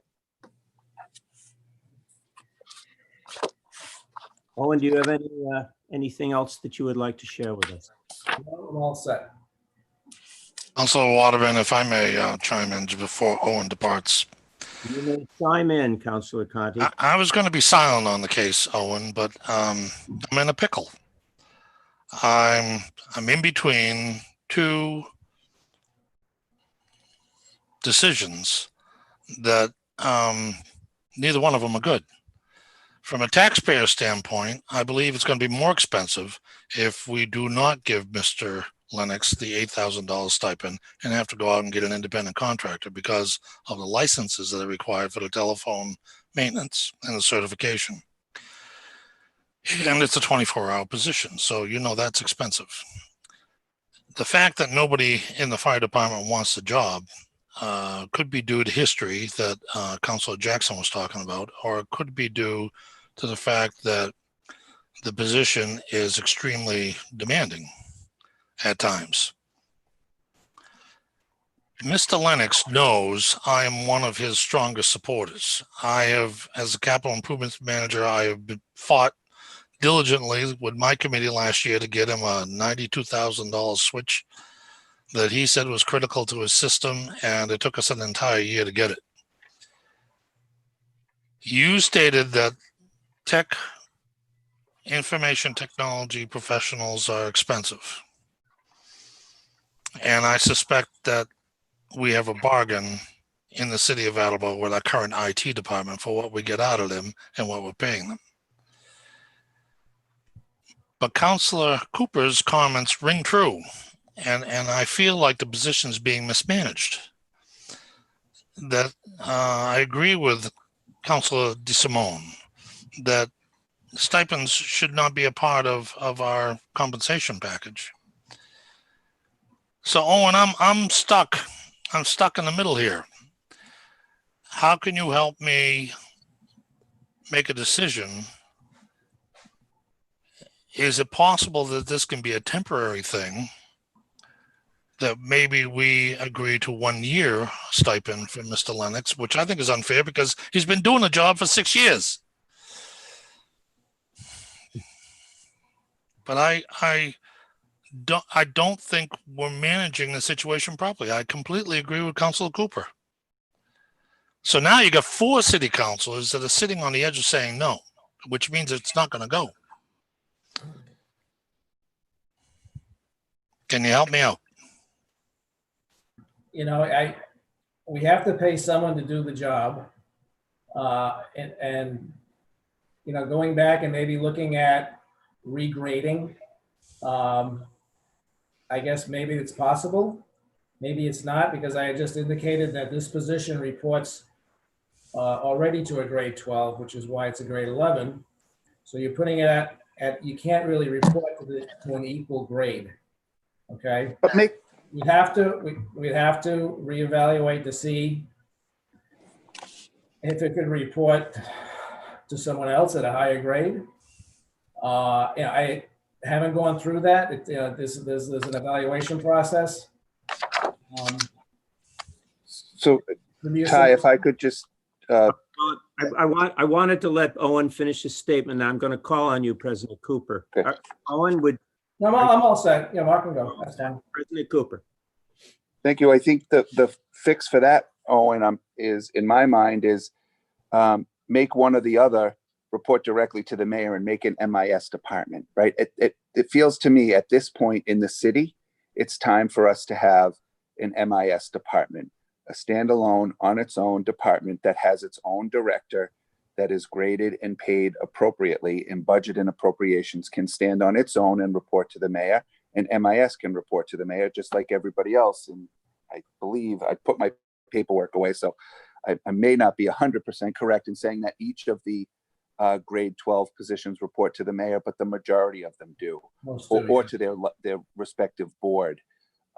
So it just feels to me like this is an opportunity for us to get with the current times, with the current staff that we have, and move things around. That's all I'm suggesting. I'm not suggesting in any way that Bill doesn't do an absolutely outstanding job, and has always been and will always be, and if I were to say, available to us 24/7, to the city or any department head that needed him. He would be the first one there to make the situation right if he could. So I do appreciate all that work. That would be. This isn't about that. Yeah, and that would be an administration decision. I'd have to ask the mayor, you know, if they wanted to go in that direction. Oh, sure. Yeah, I totally understand. Owen, if I may say, Sure. and I've been listening very carefully to this entire discussion, I have to agree with President Cooper. I also agree that we should have a department, and that that Bill should report to the mayor and look towards step 12. Is it grade 12, step 12? I get confused sometimes, but 12. So is there anybody else that would like to speak? Owen? Yes, I would, Ty. I'd like to finish up. You may go ahead, please. You know, you've been hashing this out for now quite a while. It makes sense to me to pay Bill the $8,000 for this upcoming year. Give him the stipend. You look into Owen, whether or not it's feasible to go outside, which I know it's not, because you're not going to get Comcast or Verizon to come in, and rework his position maybe to a grade 12. You're not going to solve it tomorrow. This gentleman has been faithful as hell, been there for both situations. Let's pay him the next year what he should have got for the last 6, and give you time, Owen, to see if you can straighten out a job description with the proper compensation, and give you time to do it. I think it's absolutely foolish not to give him the $8,000 and give you the time to look into it thoroughly. That ends my comments. Thank you. Council Waterman, Yes, who's waving? may I just make one more comment for the record? I didn't see you on the picture. Yes, you may. I just want to make clear, because I do not know Mr. Lennox, but I've never heard anything but high praise for the man and the work that he does. So I want to make it clear that I don't begrudge him this money, and he seems to have certainly more than earned it. My concern is simply that this is just kind of a clunky way to go about it. And I like what President Cooper said about perhaps elevating it to department. And I like Council Blair's suggestion that he just made about maybe letting it happen one more time and then revising the position. That concludes my remarks. Thank you very much. Thank you. Do we have any other comments? Council Waterman? Yes, Councilor Delicio, please. So again, I just want to clarify I don't think anyone here is against Bill or the job that Bill does, or that Bill has done, and Bill will continue to do, because it's just what he's doing. Along with President Cooper, I think we need to look at how do we reclassify this position. Secondly, I think we need to really understand what the budgetary impact is going to be on this budget. You know, if we held a vote today, I'm voting in favor of it because of everything that Bill does. Every time Bill's name's brought up, we're talking about how great he is. He's the first person here, last person to leave. You know, how does one guy do so much? You know, look, I see some of the invoices, you know, from different organizations I've been involved in. When these, you know, contractors come out, it's expensive, it's by the hour. I get it. You know, to have someone on staff to do this work who has familiarity with the system, with the program, with the infrastructure, makes sense. I just want to understand the budgetary impact. I want to know where the money's coming from. I just need to understand that. Is there any response to that or any other concerns at this point? Owen, are you all set for this evening? I think I'm all set. We thank you for coming. Thanks, everybody. I appreciate it. Okay. Good to see you. Take care. Yeah. Thanks, Owen. Bye-bye, Owen. Well, the meeting goes on. So I would like to go straight into a motion from there, since we're talking about this. I would entertain a motion to approve the requested change to the current personnel rules and regulations for the city's exempt group, Article 19, stipend. Change is for the addition of Section 2 for the MIS director to receive an annual stipend to perform the city's telephone network communication duties. Do I have a second? Second. Thank you. Do we have any other questions or concerns in the committee? Is this where Mark, would I put an amendment in there to read that it would only, that this would happen for just 1 year? Is this where? If I may, Council Waterman, You may. thank you. So, yes, you could make a motion to amend this in committee, but or as a committee member, you can do that. Any amendments outside of the committee from members outside of the committee would have to come before the full council. So it's Yeah. completely up to you, Council Reynolds. If you wanted to do it now, that's your prerogative. If you wanted to wait, you could wait. Either way, I think while I have the floor, I think that's likely the only way I could get behind supporting this at this time. Yes, and that would be the same for me. Otherwise, I would have to say no to it. But if we put it in, amend it to say that this is good for this one calendar year, fiscal year, then I would be all right with that. That's how I think it should be amended and read that way into our committee meetings. And if nothing's done between the next 12 months, then, you know, it's a done deal. It's out.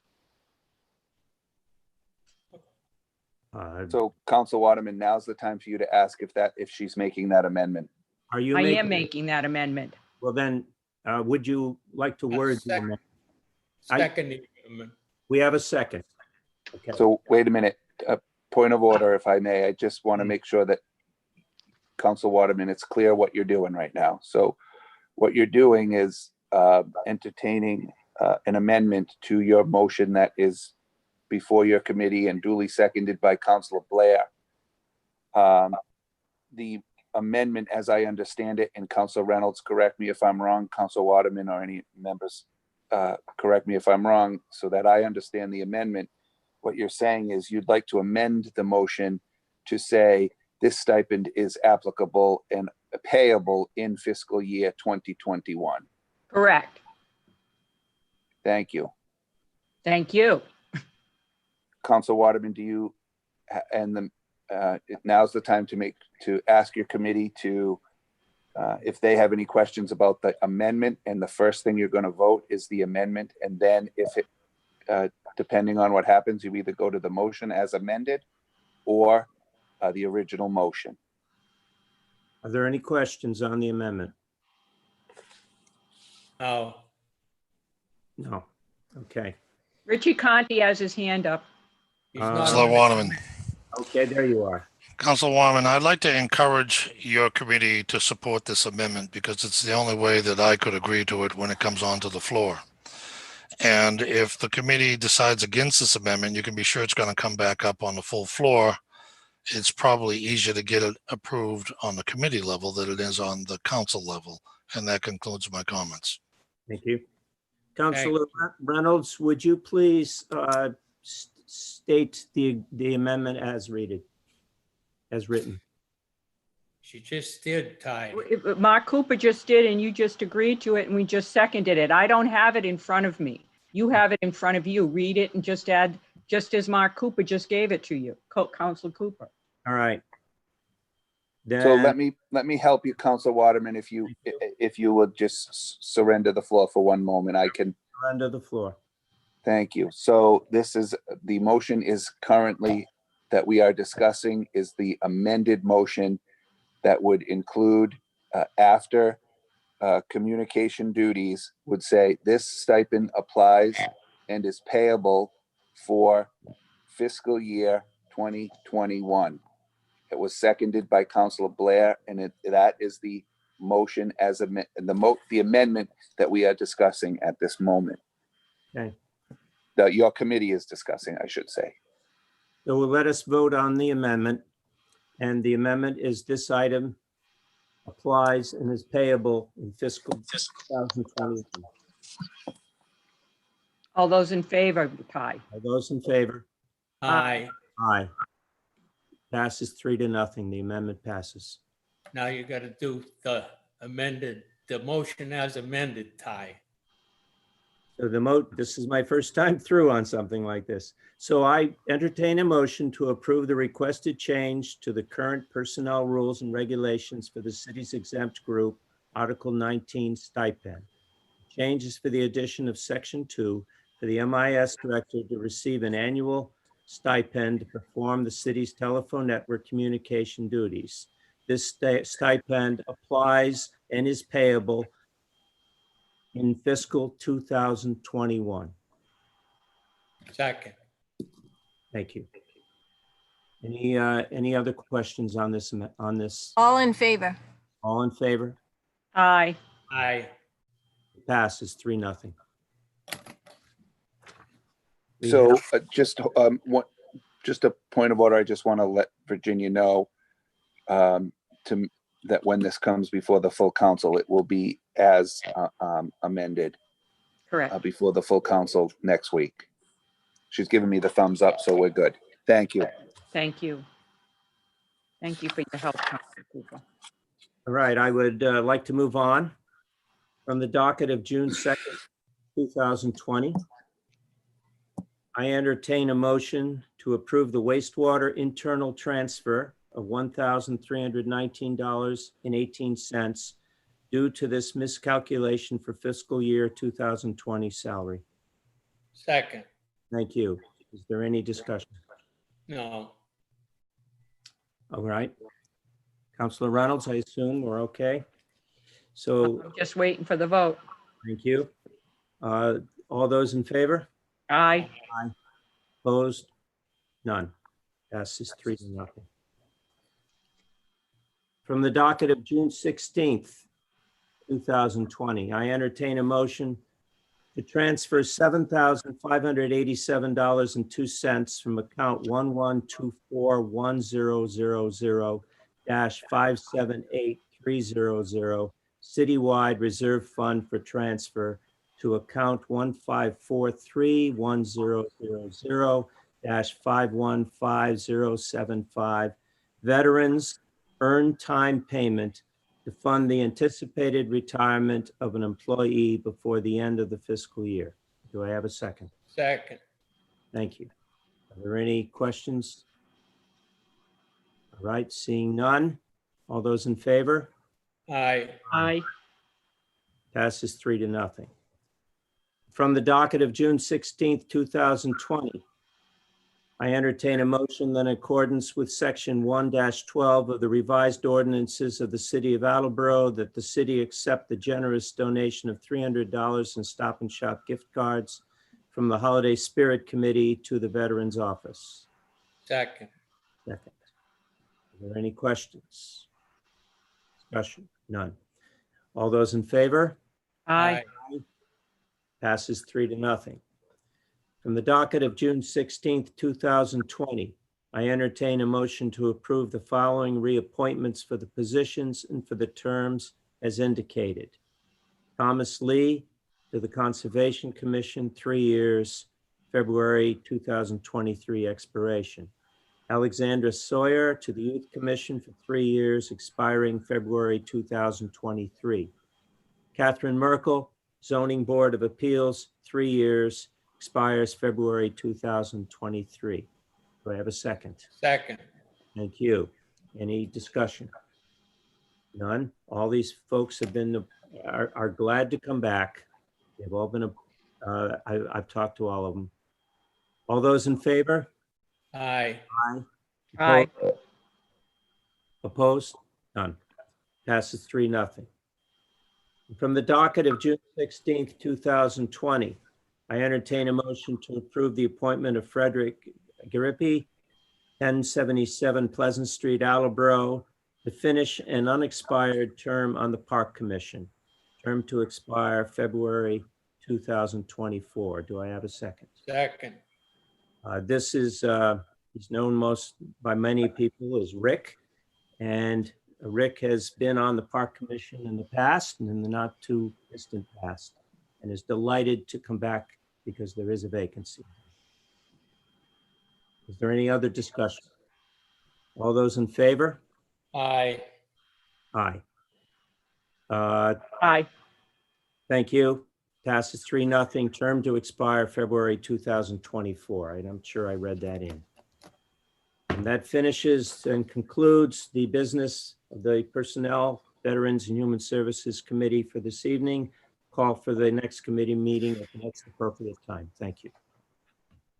I'd like to call Public Works Committee to order at 8:15. And Courtney Wunschel was going to be joining us. Is she here or no? Does anybody see her? Yeah, I know Todd, like, What, she was here? I don't see her. oh, here she is. Here she is. I see her. Oh, okay, perfect. Yeah, thank you, Todd. So we are in a meeting at 8:15. Hi, Courtney. You're muted.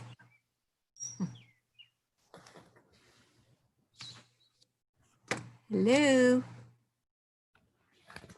Okay, you know what I'll do? I'll wait for her to join our meeting and I'll just read my first motion. I have 2 this evening, and I know we had some questions for her. Councilor Kobus had asked that she come before my committee, and I'm happy that she is here this week. Excuse me, Vice President Jackson. Excuse me, yes. Hi, Councilor Delicio. Sorry to interrupt. Just a point of order. I don't believe that Councilor Waterman voted to adjourn his meeting. Oh, I'm sorry, I jumped ahead. No, he said they were adjourned, but there wasn't a vote. Okay. I apologize. So I'll go back to the committee. All those in favor of adjournment? Aye. Aye. Well, we have a majority, 2-0. We are adjourned. We'll meet at At, the appropriate time. you're adjourned at 8:17. Thank you. Thank you, Councilor Delicio. And I will call my meeting to order at 8:17. Public Works. I can see Superintendent Winchell is having a difficult time, so I'm going to just read my first motion. How's that?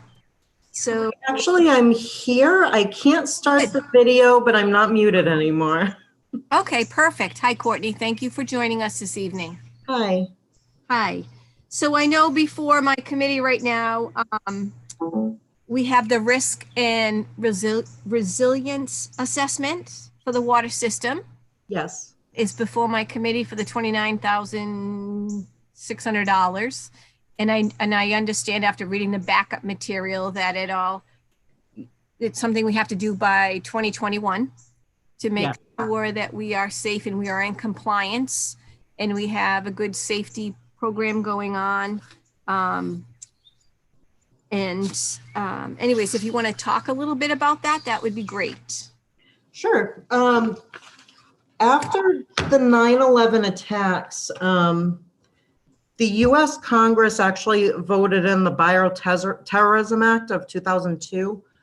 And part of this act required water systems, wastewater systems, other utilities to perform vulnerability assessments of their systems. And again, it was related to a terrorist attack. So a lot of it was malicious activity,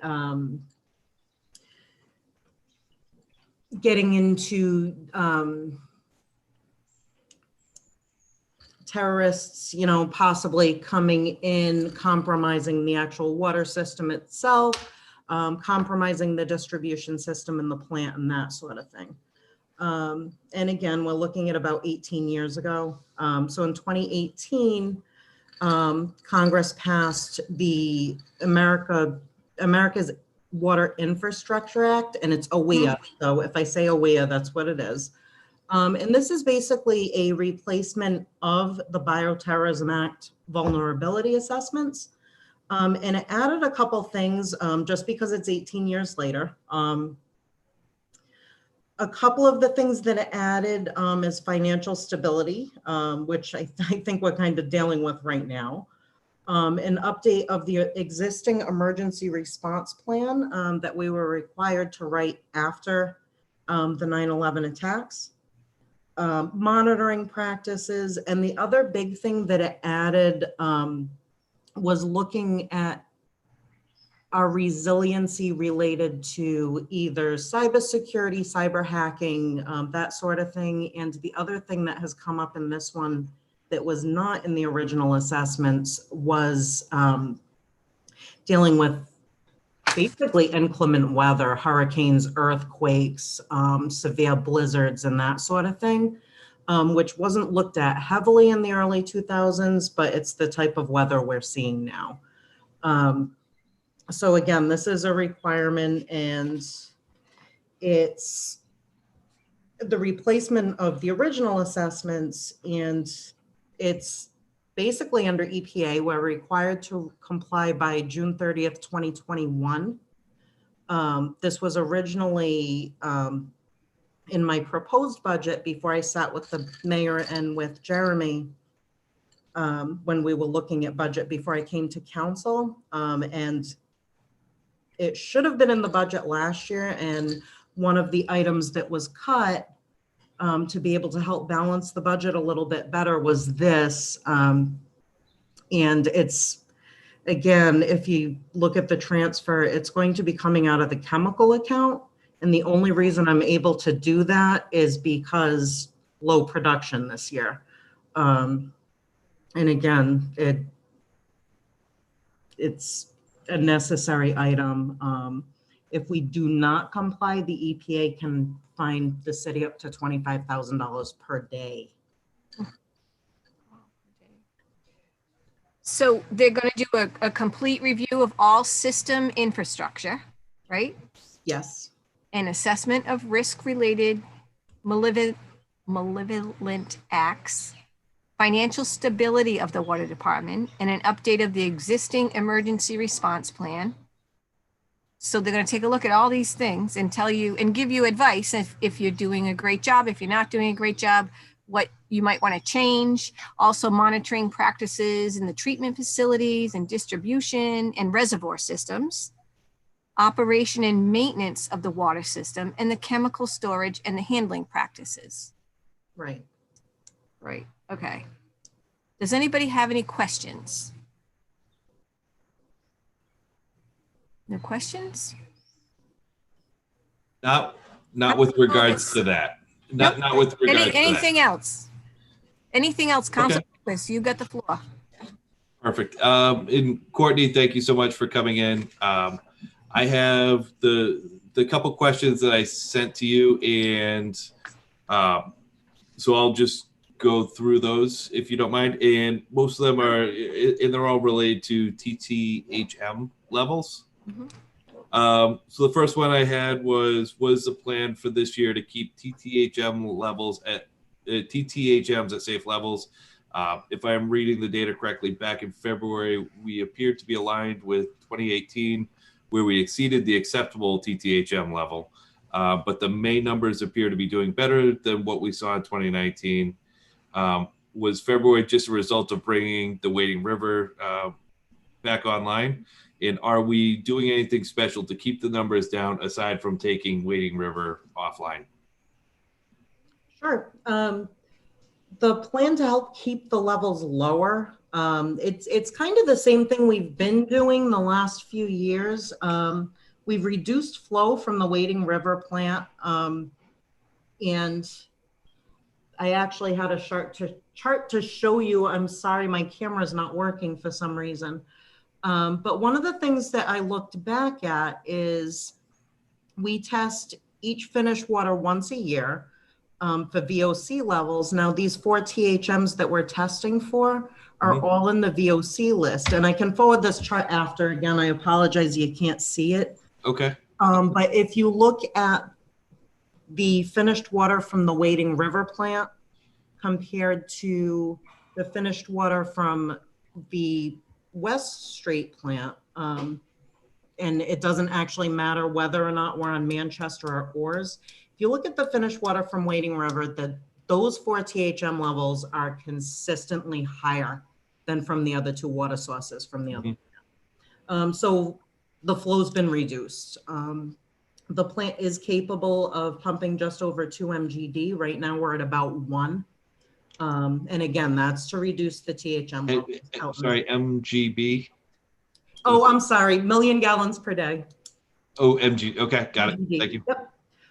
We last fall and through the winter, we have the 2 tank sites in the city. We have 6 million gallons of storage at Oak Hill, and we have 8 million gallons at the Ides Hill site. So over the winter, we had the 3 million gallon tank at Ides Hill out of service. We left it empty, drained it out, cleaned it, inspected it. And then later on, we refilled that and we took the 5 million gallon tank out of service instead. And we're also operating these tank sites at lower levels. Past practice was we would keep the tanks as full as possible all day, every day, all year. Now our operating levels are between 70 and 85 feet for just those 2 tanks. So what that's done is it's reduced water storage in the system from 14 million to about 7.7 million gallons. It's still plenty for pressure. It's still plenty for fire flow. And if needed, we can bring the 3rd tank back into service. The West Street plant, even though we don't see high THM levels, we're operating the ozone system. With the warmer weather coming in, it reduces chlorine demand in the finished water. And THMs, I think we've all talked about this a million times, it forms from reaction with the chlorination of the water. We extended spring flushing. Again, helps reduce chlorine demand in the system. It reduces water age. We have blow-offs operating in the system to the tune of about 60 million gallons a year. Sounds like a waste of water, but it's not. Again, it keeps the demand down and it keeps the water age down in the system.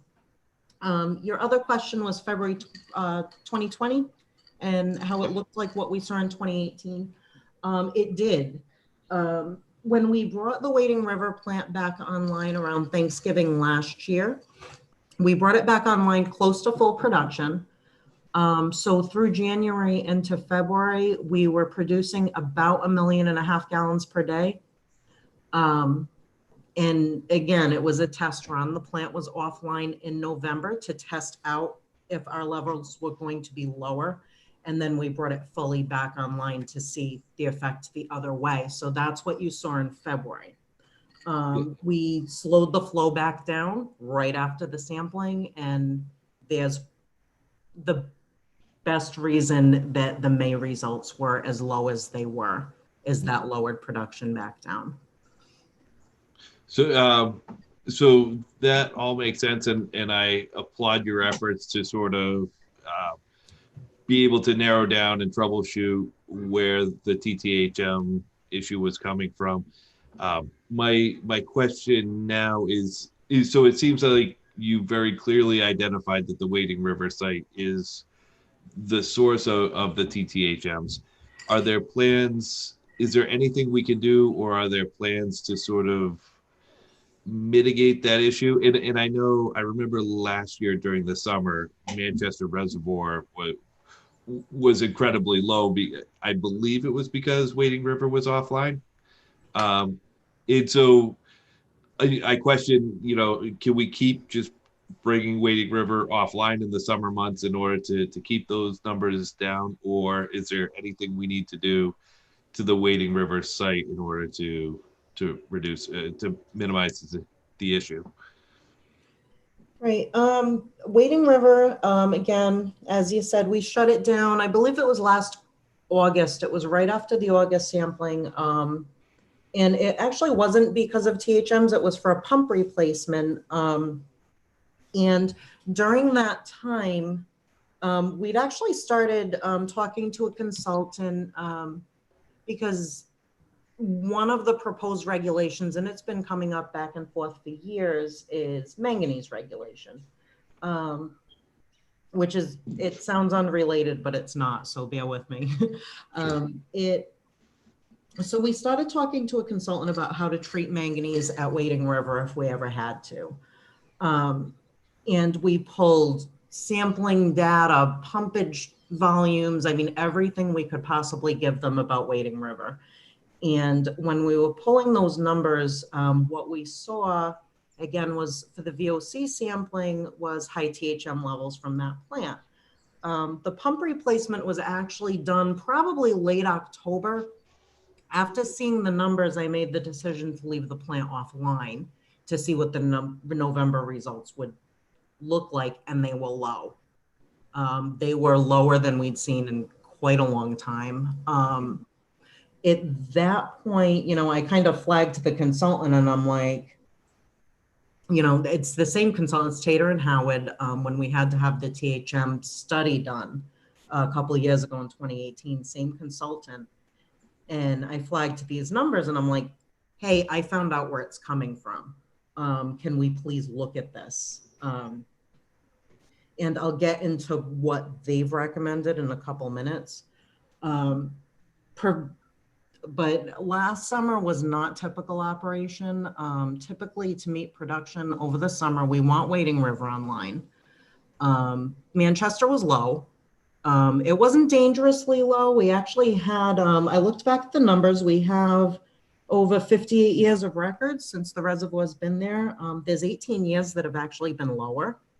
One of them as low as 9 feet lower than last year. So there is more water in there. We were only a little under a foot lower than our average low.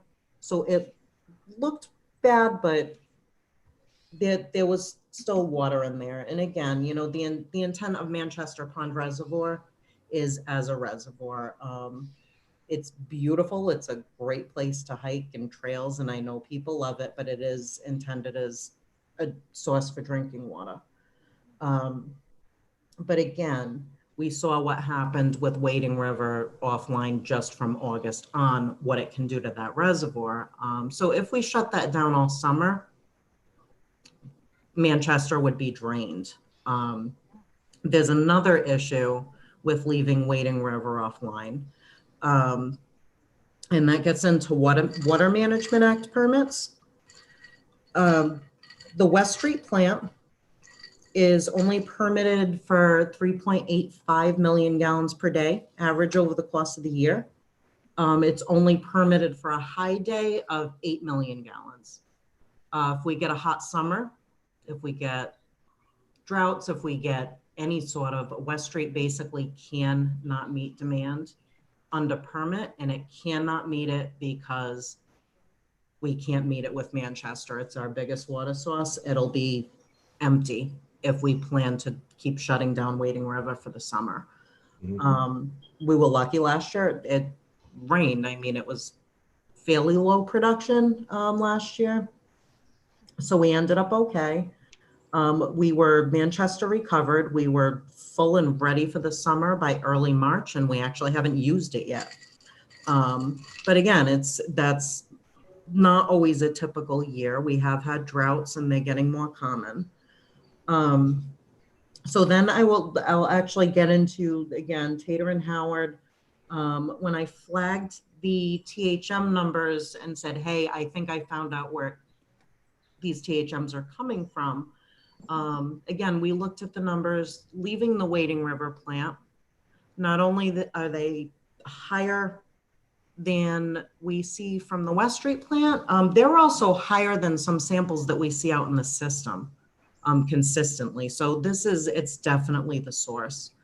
And again, I can send you schematics of this. I apologize for the camera again. No problem. What Tater and Howard actually recommended was a pilot study for dissolved air flotation. And basically dissolved air flotation, you would add a coagulant to the raw water. A coagulant is basically there. It will grab onto particles. It'll grab onto anything in there that's not water, okay? So it turns them into a solid. And then they basically bubble air up from the bottom, and it would float anything that the coagulant grabs up to the top as a sludge, and it gets scraped off. And this would all occur before filtration. And one of the things that the dissolved air flotation is great at is removal of THM forming compounds. And again, it's prior to the filter beds, which is actually good news. Again, we've spent a lot of money on sand there. We rehabbed the plant for turbidity and production increases. And I think we've all seen scraping the sand, removing the sand, and eventually bringing it back is going to be highly expensive. If we had a process like this before the sand filter beds, it could possibly extend the life of the sand that's in there. But again, this is all part of the pilot study. Okay. It was that, and feel free to interject anyone if we're crossing into the budget committee, but was that included when, was that study included when calculating the rate increase for the water department? It is and it's not. It's actually listed in the capital improvement plan for 2021 to 25. It's listed as an urgent. It does affect the rate, but indirectly. The pilot study alone, it's on site. It's got to be 2 seasons. So it ends up coming out to 15 months, and that's the study alone. The study is there basically to prove out that this process will work for us. We visited a plant in Milford, very similar to actually worse raw water coming into the plant. And they found that it works fabulously. There's another plant out on the Cape using the same thing. It is very commonly used out west. It's not the most common process here outside of wastewater, but again, it works, same idea. But again, $315,000, I can't pull it from a regular budget. It's bigger than any line item that I have outside of powering the plants. So it would be a request from retained earnings. And I think we've all kind of seen the retained earnings are starting to suffer. And again, the study is just proving the process works. If and when it does, we're looking at design, we're looking at construction costs. And it is our only option to be able to leave that plant online. And if the retained earnings aren't there, never mind funding construction down the road, I mean, funding the pilot is iffy. And again, as I said before, we really can't shut the plant down for extended periods, especially not in the summer. If we have a dry summer, we won't meet production. If we leave production low at Wading River to try to stay in compliance, two things are going to happen. We're going to end up back in trouble with THMs, or we're going to end up out of our permit at West Street. Again, we just cannot meet production at West Street. We had, you know, you're going back a lot of years. I've been with the department for 15 years. And the first time I actually saw Wading River be able to meet production was after we rehabbed it in 2014 to 15. And the years before that, we were over permit at West Street every single year. And the state is in the process of renewing withdrawal permits, and they do have the option to say no if we're over withdrawing. Okay. So that answer very much answered those questions. The other two quick questions I had was, I've been hearing rumors that the state's looking to lower the acceptable TTHM levels. Is there any truth to that, or have you heard or seen this? I actually hadn't seen it. You were the first that I'd heard of it, and I called. The THM regulation is part of the stage 2 disinfection byproduct rule.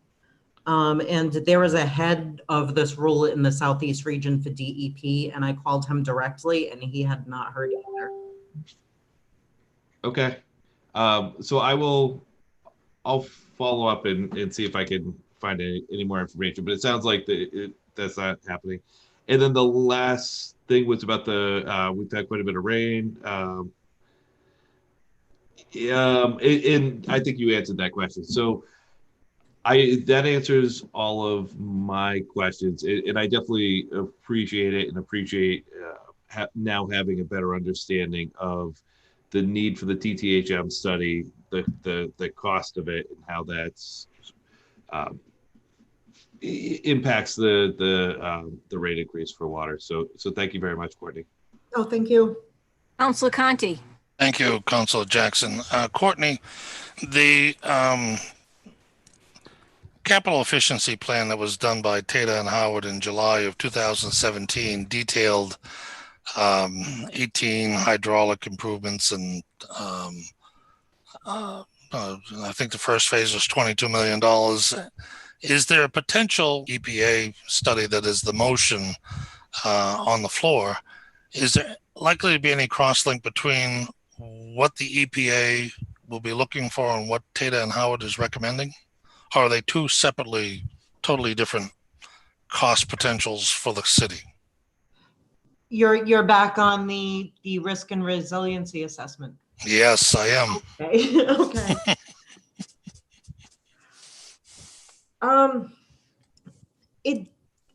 They're related, but they're not. The risk and resiliency assessment and the AWARE Act is basically looking for how well we're going to bounce back if something happens to us.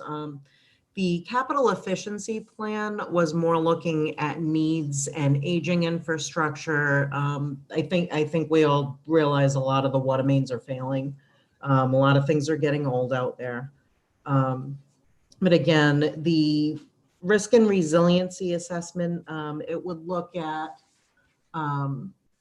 first of all right, we'll get into cybersecurity. And I think right now, especially, everybody understands cybersecurity because this is the world we all of a sudden live in. Were our SCADA system to get infiltrated? First of all, how would we avoid it and handle it right away would be part of the emergency planning part of it. But how well would we bounce back if it actually took one of the plants down is what this assessment is looking at. So Courtney, it's likely that this risk and assessment program is going to wind up adding to more capital expenditures in your budget on top of what Tata and Howard was recommending. Am I correct?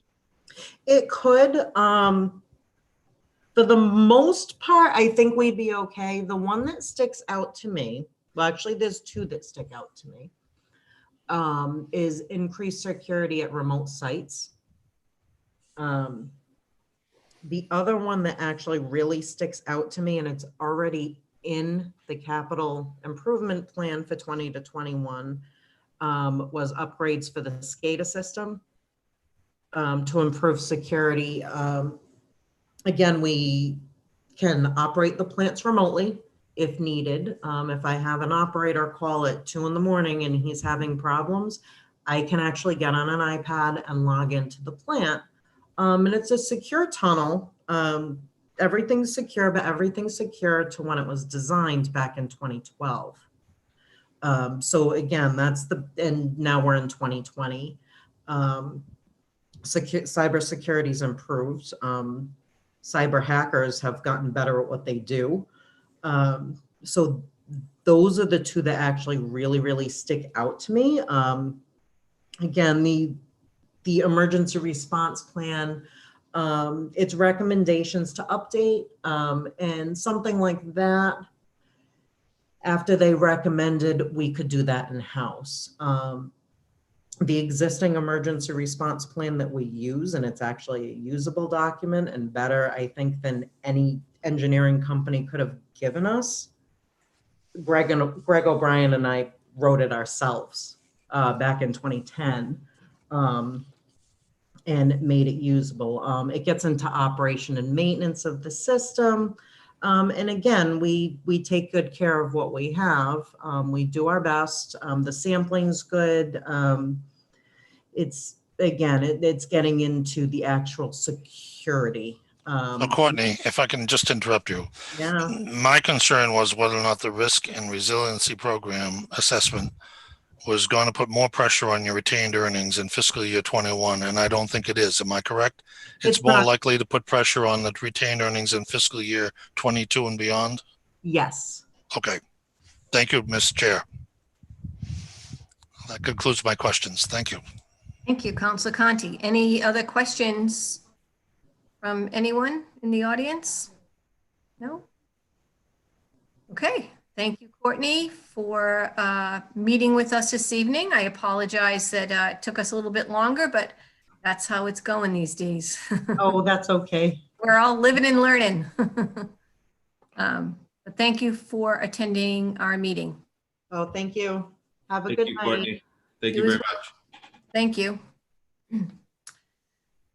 So if I may, from the docket of June 16th, 2020, I entertain a motion to approve the transfer of funds to perform a risk and resilient assessment of the water system required under the America's Water Infrastructure Act, AWIA, and $29,600 be transferred from account 6100-553130 Water Enterprise Fund Chemicals to account 6100-530108 Water Enterprise Fund Engineering Services. Second. Thank you, Councilor DeSimone. I appreciate that. Any comments, questions? All those in favor? Aye. Aye. Thank you. Motion passes. Secondly, from the docket of June 16th, 2020, I entertain a motion to approve the transfer of $3,000 from account 1650100-521010 Park Heating to the following: $2,000 to account 1650100-546010 Park Supply Grounds, $1,000 to account 1650100-558320 Park Foul Weather. These funds are to purchase replacement backflow preventers for the irrigation systems, materials to repair the Wolfenden Fountain, landscape materials, and new safety gear. Second. Thank you. Any comments or questions? All those in favor? Aye. Motion passes. Thank you. I would ask for an adjournment for the Public Works Committee at 8:47. Second. Thank you. All those in favor? Aye. Thank you. We are adjourned at 8:47. Public Thank you. safety and emergency management to cancel this evening. I will call to order briefly the Transportation and Traffic Committee at 8:46, please. I just want to inform my fellow members that the TSC hopefully will be resuming meetings, albeit virtually, in the very near future, which is good news. The other news is that we may be losing a member of the commission for personal reasons. So that remains to be seen what happens then, but hopefully we can get back to business soon. In the meanwhile, I'm just trying to keep in touch with any residents who have concerns and to let them know that the TSC will be back soon and we'll address their concerns as soon as we can. So that's where we are at the moment. All set? I'll make a motion to adjourn the meeting then at 8:47.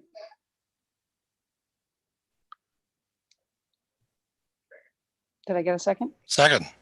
Oh, thank you, Council Conti. All those in favor? Aye. Thank you.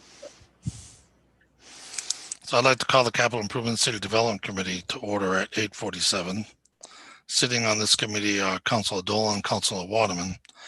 I have three motions that we need to resolve this evening. And the first calls for a public hearing on June 23rd. It'll be from the docket of June 16th. I entertain a motion to approve the request of the mayor to approve the following amended loan order. Ordered that the loan order of the municipal council passed February 18, 2020, relating to the renovations of the Attleboro Public Library be amended to include elevator improvements so that the loan order, as amended, provides as follows. Ordered that $6,900,000 is appropriated for design, permitting, bidding, construction, oversight, and construction costs associated with the roof, the HVAC, elevator improvements, window and exterior repairs to the Attleboro Public Library building located at 74 North Main Street, Attleboro, Mass., collectively called, quote, the project, including the payment of all costs incidental or related thereto, that to meet this appropriation, the treasurer, with the approval of the mayor, is authorized to borrow $6,900,000 under section 7, paragraph 1 of chapter 44 of the general laws or any other enabling authority, that the mayor is authorized to take any other action necessary or convenient to carry out this project. Any premium received by the city upon the sale of any bonds or notes approved by this order, less than any such premium applied to the payment of the cost of issuance of such bonds or notes may be applied to the payment of costs approved by this order in accordance with Chapter 44, Section 20 of the general laws, thereby reducing the amount authorized to be borrowed to pay such costs by a like amount. Second.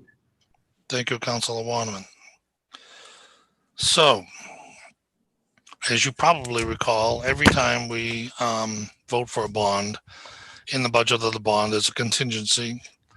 And in this case, it's a $6 million bond, so almost $7 million bond. That contingency is typically 10%. So there's a pool of money there in case something goes wrong. A couple of weeks ago, the library director brought it to the attention of the building commission that the elevator was starting to act up. And if you've not been in the elevator all the way to the third floor, it has a door on the first two floors that open facing the reception desk, but the third floor opens to the right to be able to go into the boardroom. So it's a complex mechanical system, and just like automobiles, they wear out.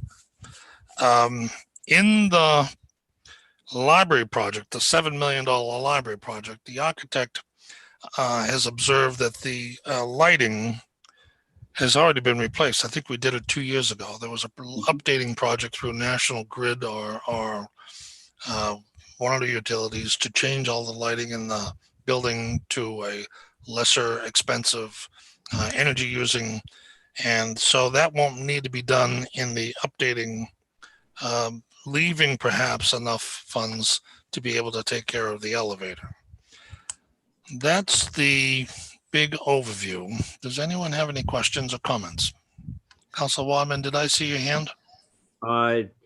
Yeah, I thought it went to the fourth floor. That's all I was thinking. Oh, maybe it does. It's been a while since I've been on there. Rick, Yes, I Councilor just have a, Cooper, go I ahead. just have a comment. You have the floor. Thank you, sir. So thank you for the explanation. Thank you for getting the clarity over the week around these two separate library issues. And for this vote this evening, this is just to vote to have the public hearing, but I think it was important. And again, thank you for the clarity around why we have to go through this process. We did have a public hearing relative to this loan order, but because we're amending it, we have to go through the public hearing process again for the relative to the amendment. And thank you again. Well, additionally, time is of the essence because they want to get this bid out in September or by September so that they can get the work done without having to wait another winter. They've already gotten preliminary estimates, and I'll get into that a little bit later. Anyone else have questions on the reason why we should have a public hearing to change the bond? Anyone have any questions on the bond? Yes, Council Waterman. You have the floor. I have been wondering whether adding the elevator would fit under the $6,900,000. So your explanation about the lighting is helpful to me. Thank you for that. Yes, and I believe, well, we'll get into the funding in the next motion, but for this case, because of the contingency, because of the lighting, and because of the scope of the work of the project, changing the language to include the elevator brings the architect supervision into the project, which is warranted. Basically, what they're going to do is they're going to replace every mechanical part in that entire elevator system and convert it into essentially a brand new elevator without having to replace it. So are there any other questions? Seeing none, I'll call for a vote. All in favor, I'll say aye. Aye. Aye. Motion passes unanimously. Thank you. From the docket of June 2nd, 2020, I entertain a motion to approve $27,000 to be used from the Library Project Fund 3546 for the design of the elevator modernization and any projected costs related to the library construction project authorized by council vote on February 18th, 2020. Second. Thank you, Councilor Waterman. So the library, the amount of money, the Library Project Fund 3546 has been scrutinized by Laura Gignac and Jeremy and the Building Commission, and I have an email chain between Deb Gould and Paul Mayer and Christine, all going around the issue of what have we expended and will we have anything left over on Fund 3546. And the conclusion was $27,000 is likely to be available.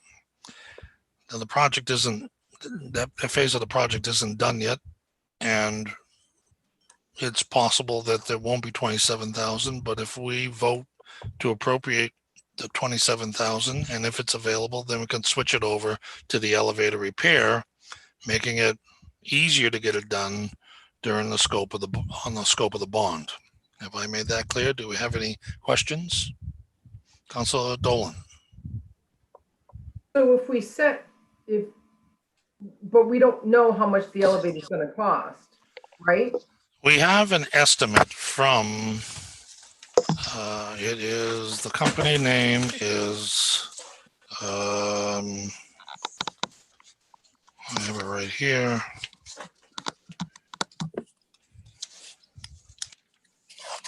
Atlantic Elevator South Inc. in Seekonk, that on,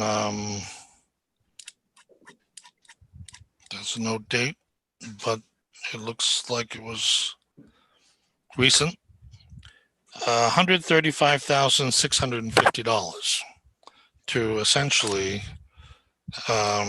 get the labor, material, the shipping, get a repair permit, permit fee, and a subcontractor to remove the spoils of the project. So that's one guess at what it's going to cost to fix the elevator. Is that the only quote we have? It's the only quote we have. Was that in our backup documents last week? Because I don't think I saw that. It may not have been. I asked Jack Jacoby for it directly, and I don't think it came through Virginia, and I apologize for that. Oh, that's all right. So we're gonna appropriate $27,000 out of the 6.9? No. Out of Fund 3546. Right, different fund. Okay. Which we believe is going to be the approximate amount of what's going to be left over in Fund 3546. Okay. All right. Are there any other questions? Seeing none, I'll call for a vote. All in favor, say aye. Aye. Aye. Motion passes unanimously. This week during the budget sessions, it was brought to my attention that I have been sitting on a motion for paving of parking lots for the school, and I'm running out of time. And it's because every time a motion comes into the council, the city auditor adds it to her list of obligations of what she thinks she might have to pay in this fiscal year. And we have let me read the motion and we'll have a discussion.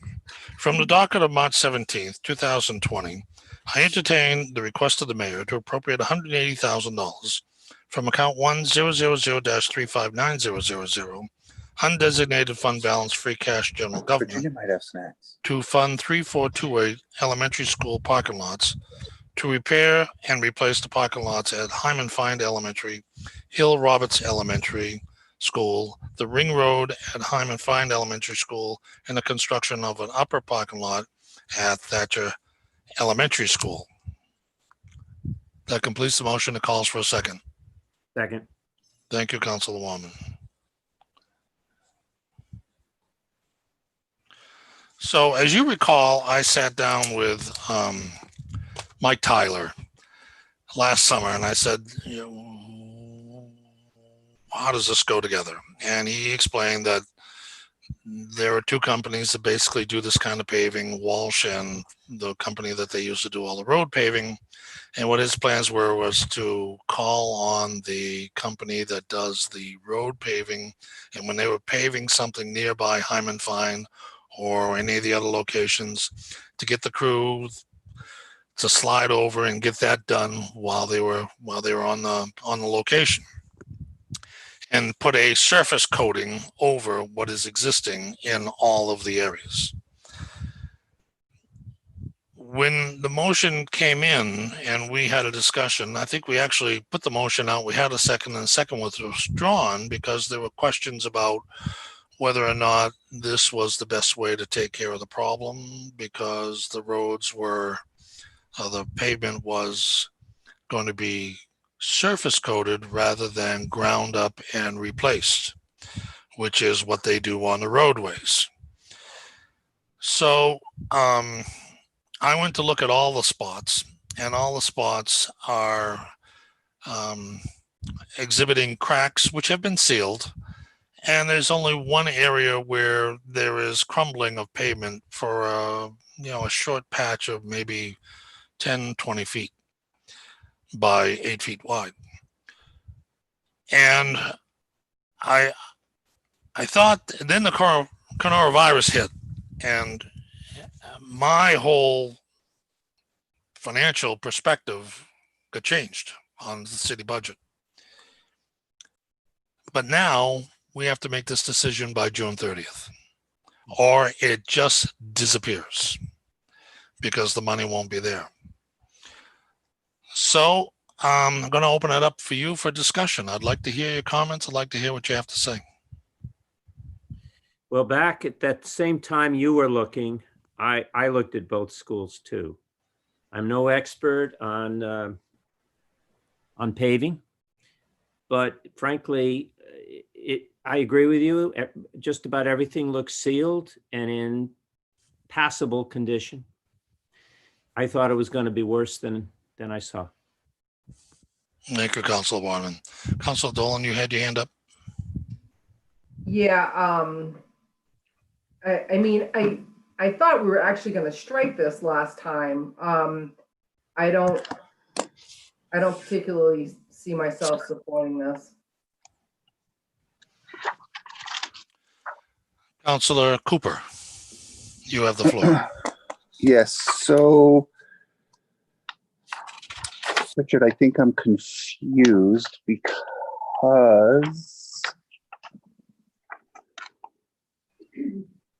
back in February, I remember this email you forwarded.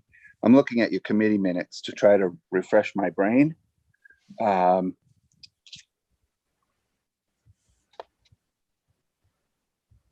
Because I thought that there was some frustration because it had come down initially to do it, and I feel like you're either at your committee meeting. It was I remember these Council, we made a options motion that and it were was withdrawn. talked about, and then almost immediately in the following communication, it was asked again. Yeah, and it was together with something else and was withdrawn based on the council's comments, and then it came back. Can somebody refresh my Yes, memory? so in the beginning, this $180,000 was put together with another issue, and I did partition them, because I felt that they should be dealt individually. It was the floors for the gymnasiums, I believe. Yeah.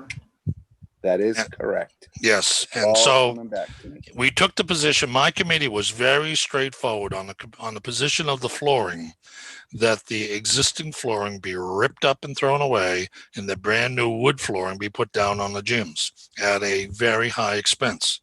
But that if the committee's position was that if you're going to fix something, fix it right for a generation rather than make a temporary patch that'll only last 5 or 10 years.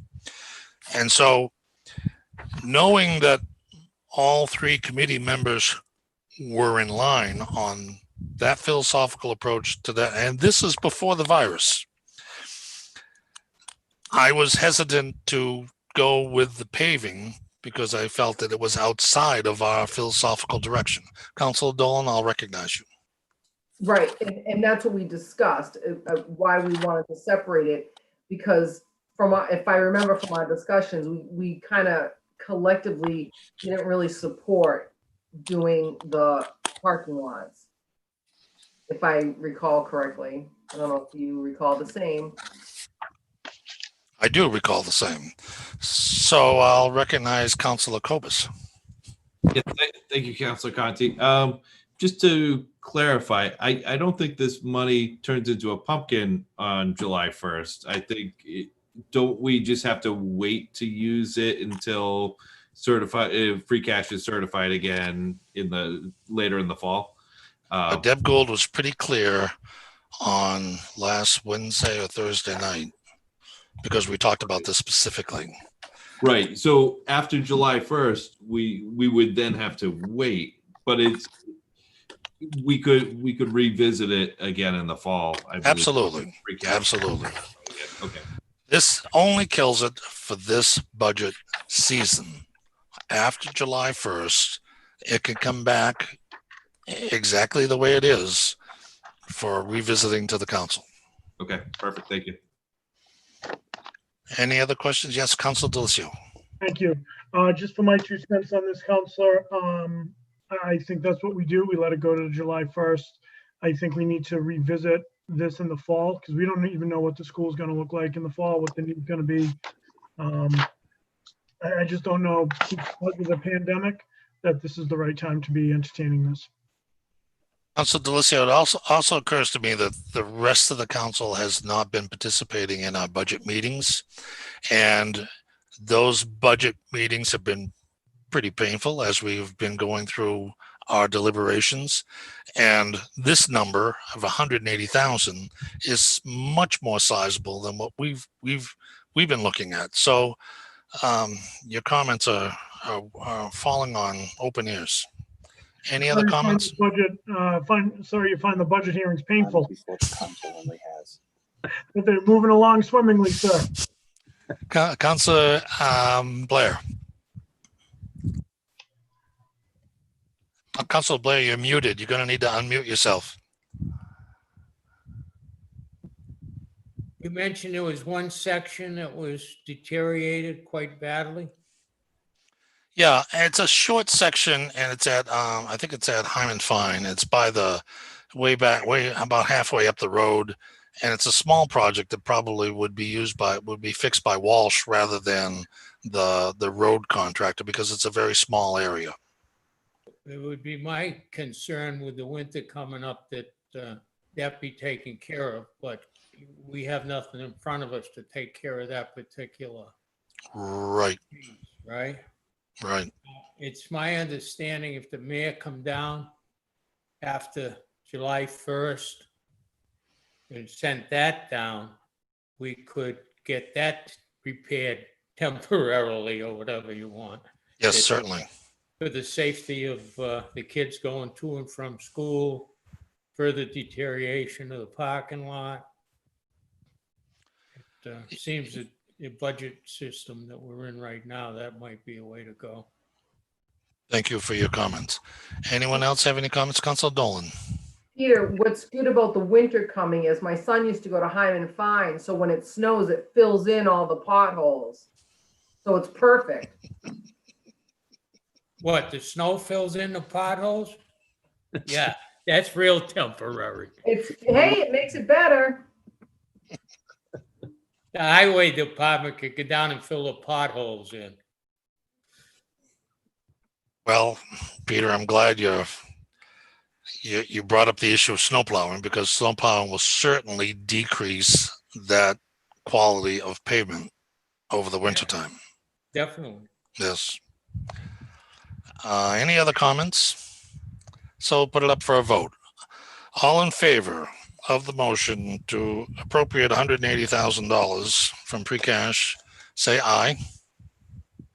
All opposed, say no. No. No. It fails unanimously.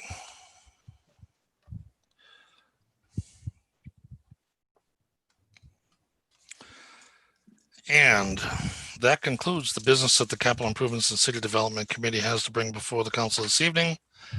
I'll entertain a motion to adjourn. Second. Thank you. Motion's in order. All in favor, say aye. Aye. Aye, and I declare the Capital Improvement City Development Committee adjourned at 9:10. Thank you. I'd like to call Budget and Appropriations Order at 9:10 p.m. I just have a couple of announcements about our boring, painful, dreadful budget hearings. Yeah, we've had some great meetings, some really great discussion, and Rick, it was too good to walk away from, buddy. We don't have any meetings scheduled for the rest of the week. We do meet next after Tuesday night. Obviously, Tuesday night is the public hearing. We do have meetings scheduled Wednesday, Thursday, Friday of next week. That's where we'll preliminary. Next Wednesday, my goal is to vote to read the budget into the record. Thursday, vote it out, and then you know, depending on how long it takes on Wednesday, maybe we can just take care of all that one fell swoop, read it, vote on it on Wednesday, and then spend Thursday working on the budget message, Friday if we need it. Todd, what I would ask, if you're able to, is similar to what we did last night. Share your screen, use a Google Doc so we can go live with the budget message the same way we did last year. Sounds great. Yep. Awesome. Yeah, so that's really all that I have. And then, you know, we have the extra meetings scheduled just in case we have any loose ends to tie up. So I do want to thank my committee. I think it's been some really hard questions. We've had some, you know, really good discussions around potential cuts, looking at where we can cut, so we can all kind of be in the loop. Councilor Cobus? I just wanted to second that. I agree that despite what Councilor Conti says, these were really fun. In the discuss, not fun. They were difficult discussions, but it was really interesting, and I appreciate the discussion this entire committee's been having and the work Deb and Jeremy have put in supporting this. So it's I agree with you, and yeah, I'm obviously just kidding, Councilor Conti. Yeah, no, Deb and Jeremy would be remiss if we didn't recognize the effort that they put in. Councilor Conti, then Councilor Blair. Mr. Chairman, I did not mean to diminish I know. I was just, or to in any way entertain the notion that the budget meetings were not fascinating, because definitely the conversations are extraordinary. I mean, you patiently listen to that whole revolving account section last week that was very, very good. I needed to hear it again, and I'm glad that you let it happen. It's intense, to get the budget in this short a period of time, and they have so many Zoom meetings. I mean, I'm on Zoom every night. yeah. So that's it's just intense, I guess, is what I should say, is that the budget process this year is intense. The budget is challenging every year, just like it always is. Yeah. And I'm very, very pleased, Mr. Chairman, with the progress of the committee. I think you're doing a wonderful job chairing it, and I think there's a great contribution from the members and the council together with the administration. It's going fabulous. It's just a lot of work. And It's that a lot of concludes my work. comments. No, I'm just, of course, Rick, I was right there. We had to take it. But no, I appreciate your words. And I think you're right. There's been a lot of challenges given the pandemic, given doing everything on Zoom, the time frame due to the pandemic. So, the work that this council and especially my committee is doing, it's truly, truly Herculean.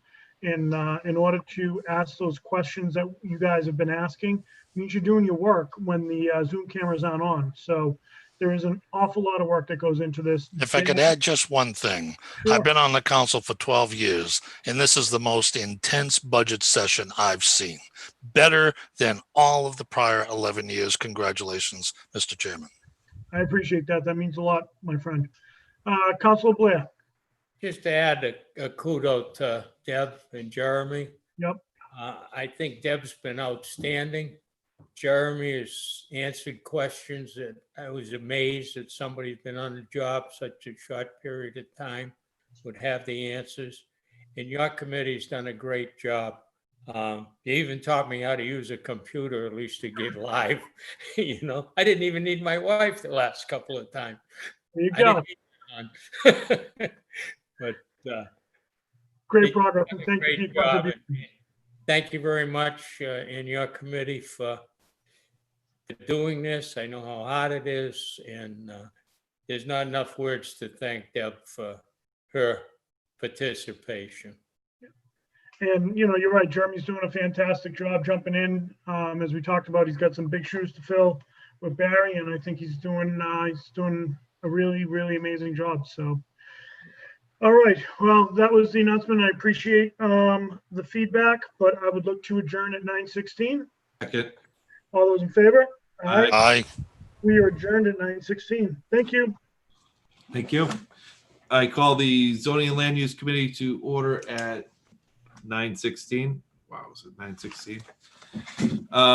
Just two quick items tonight from the docket of June 16th, 2020. I entertain a motion to approve the expenditure of the funds received by the city from the Green Communities Grant of approximately $244,370 as awarded by the Office of Energy and Environmental Emergency Affairs, and also approve any further grant amendments.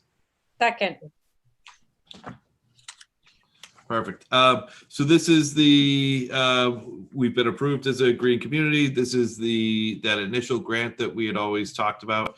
And I applaud Gary Arasian for getting this approved. And just a quick summary of the 7 initial projects that he's looking to have done with this. One of them is a high efficiency rooftop unit with gas heat for City Hall, and energy management system for City Hall. A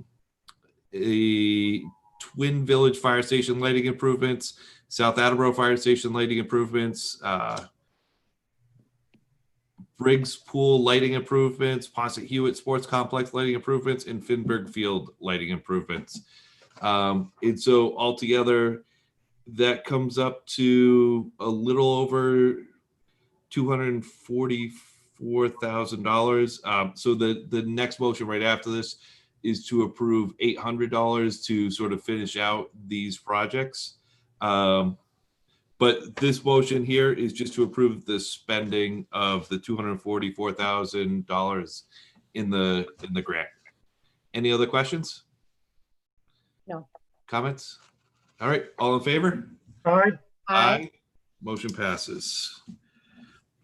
From the docket of June 16th, 2020, I entertain a motion to transfer $816 from account 1124100057830 Citywide Reserve Fund for transfer to account 1124100059920 Citywide transfer to grant, and to further transfer $816 from account 1124100059920 Citywide transfer to grant to 2326J4 499600 Green Communities Grant transfer from general fund. Second. And so the motion's in order. I've never seen a letter in a account number, so I will follow up. If we vote this out, I'll follow up during the week to just double check that the account numbers are correct. Council Cobus, if I may. I also had the same reaction, and Virginia had the same reaction, and did verify with Deb the account number is correct. Okay, excellent. Thank you. Councilor Jack. Cobus, excuse Yes. me. Yep. So the first motion that you just had for the Yep. 244,000.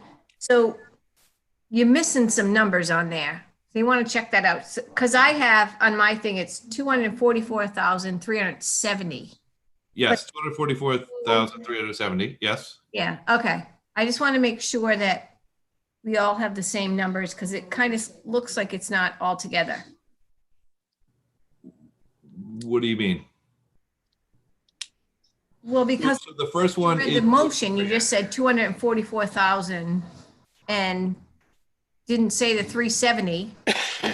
Yeah, I don't know. For the first, so when I was describing it, I mentioned 244,000, but when I read it, I read 244,370. That was the Okay. first motion.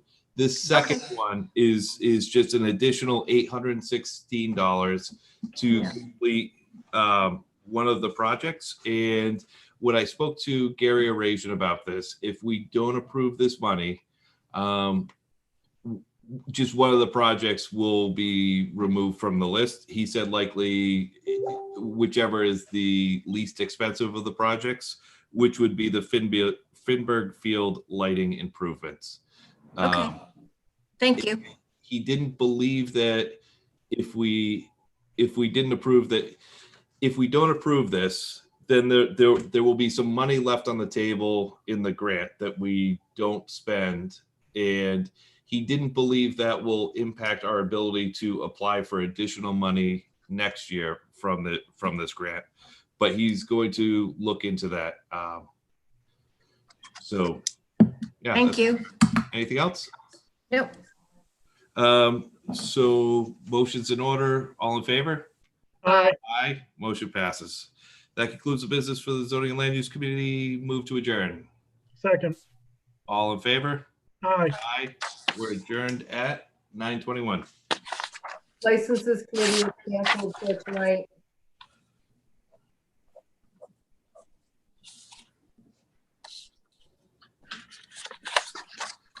Sarah, you're on. You're muted. Yeah, I couldn't get the mute button. Thank you, Kate. I'd like to call the City Property and Claims Committee to order at 9:22. It's myself, Council Blair, and Councilor Holmes, and I have two motions to read this evening. From the docket of June 16th, 2020, I entertain a motion to declare the following Health Department vehicle as surplus and available for disposition. It's a 2006 Dodge Caravan. The VIN number is 2D4G P44L16R782624.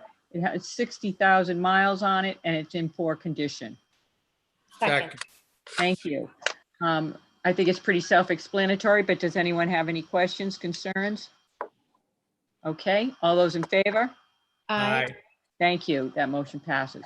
From the docket of June 16th, 2020, I entertain a motion to transfer $5,422 from account 11621-000-530910, election, printing, and reproduction to account 11621-000-542020, election supplies, election equipment, to fund the purchase of 6 Franklin 4-station voting booths. Second. Thank you, Peter. Again, I think it's pretty self-explanatory. Anyone have any concerns or questions? No. All those in favor? Aye. Aye. That motion passes, and that is all the business. Sarah, excuse me Yeah. for 1 minute. Because you mentioned the health department, let's send out our condolences to them, since they lost their health agent, inspector, Suddenly. excuse me, Mhm, who passed away on Sunday. mhm. He had only been with us for a very short period of time, but our condolences go out to him and his family. Definitely. Thank you, Kate. I would like to, I forgot where I was, but I think it is to adjourn at 9:24. Second. Thank you, Peter. All those in favor? Aye. And we'll adjourn at 9:24. Okay. I'd like to call to continue my meeting to order at 9:25.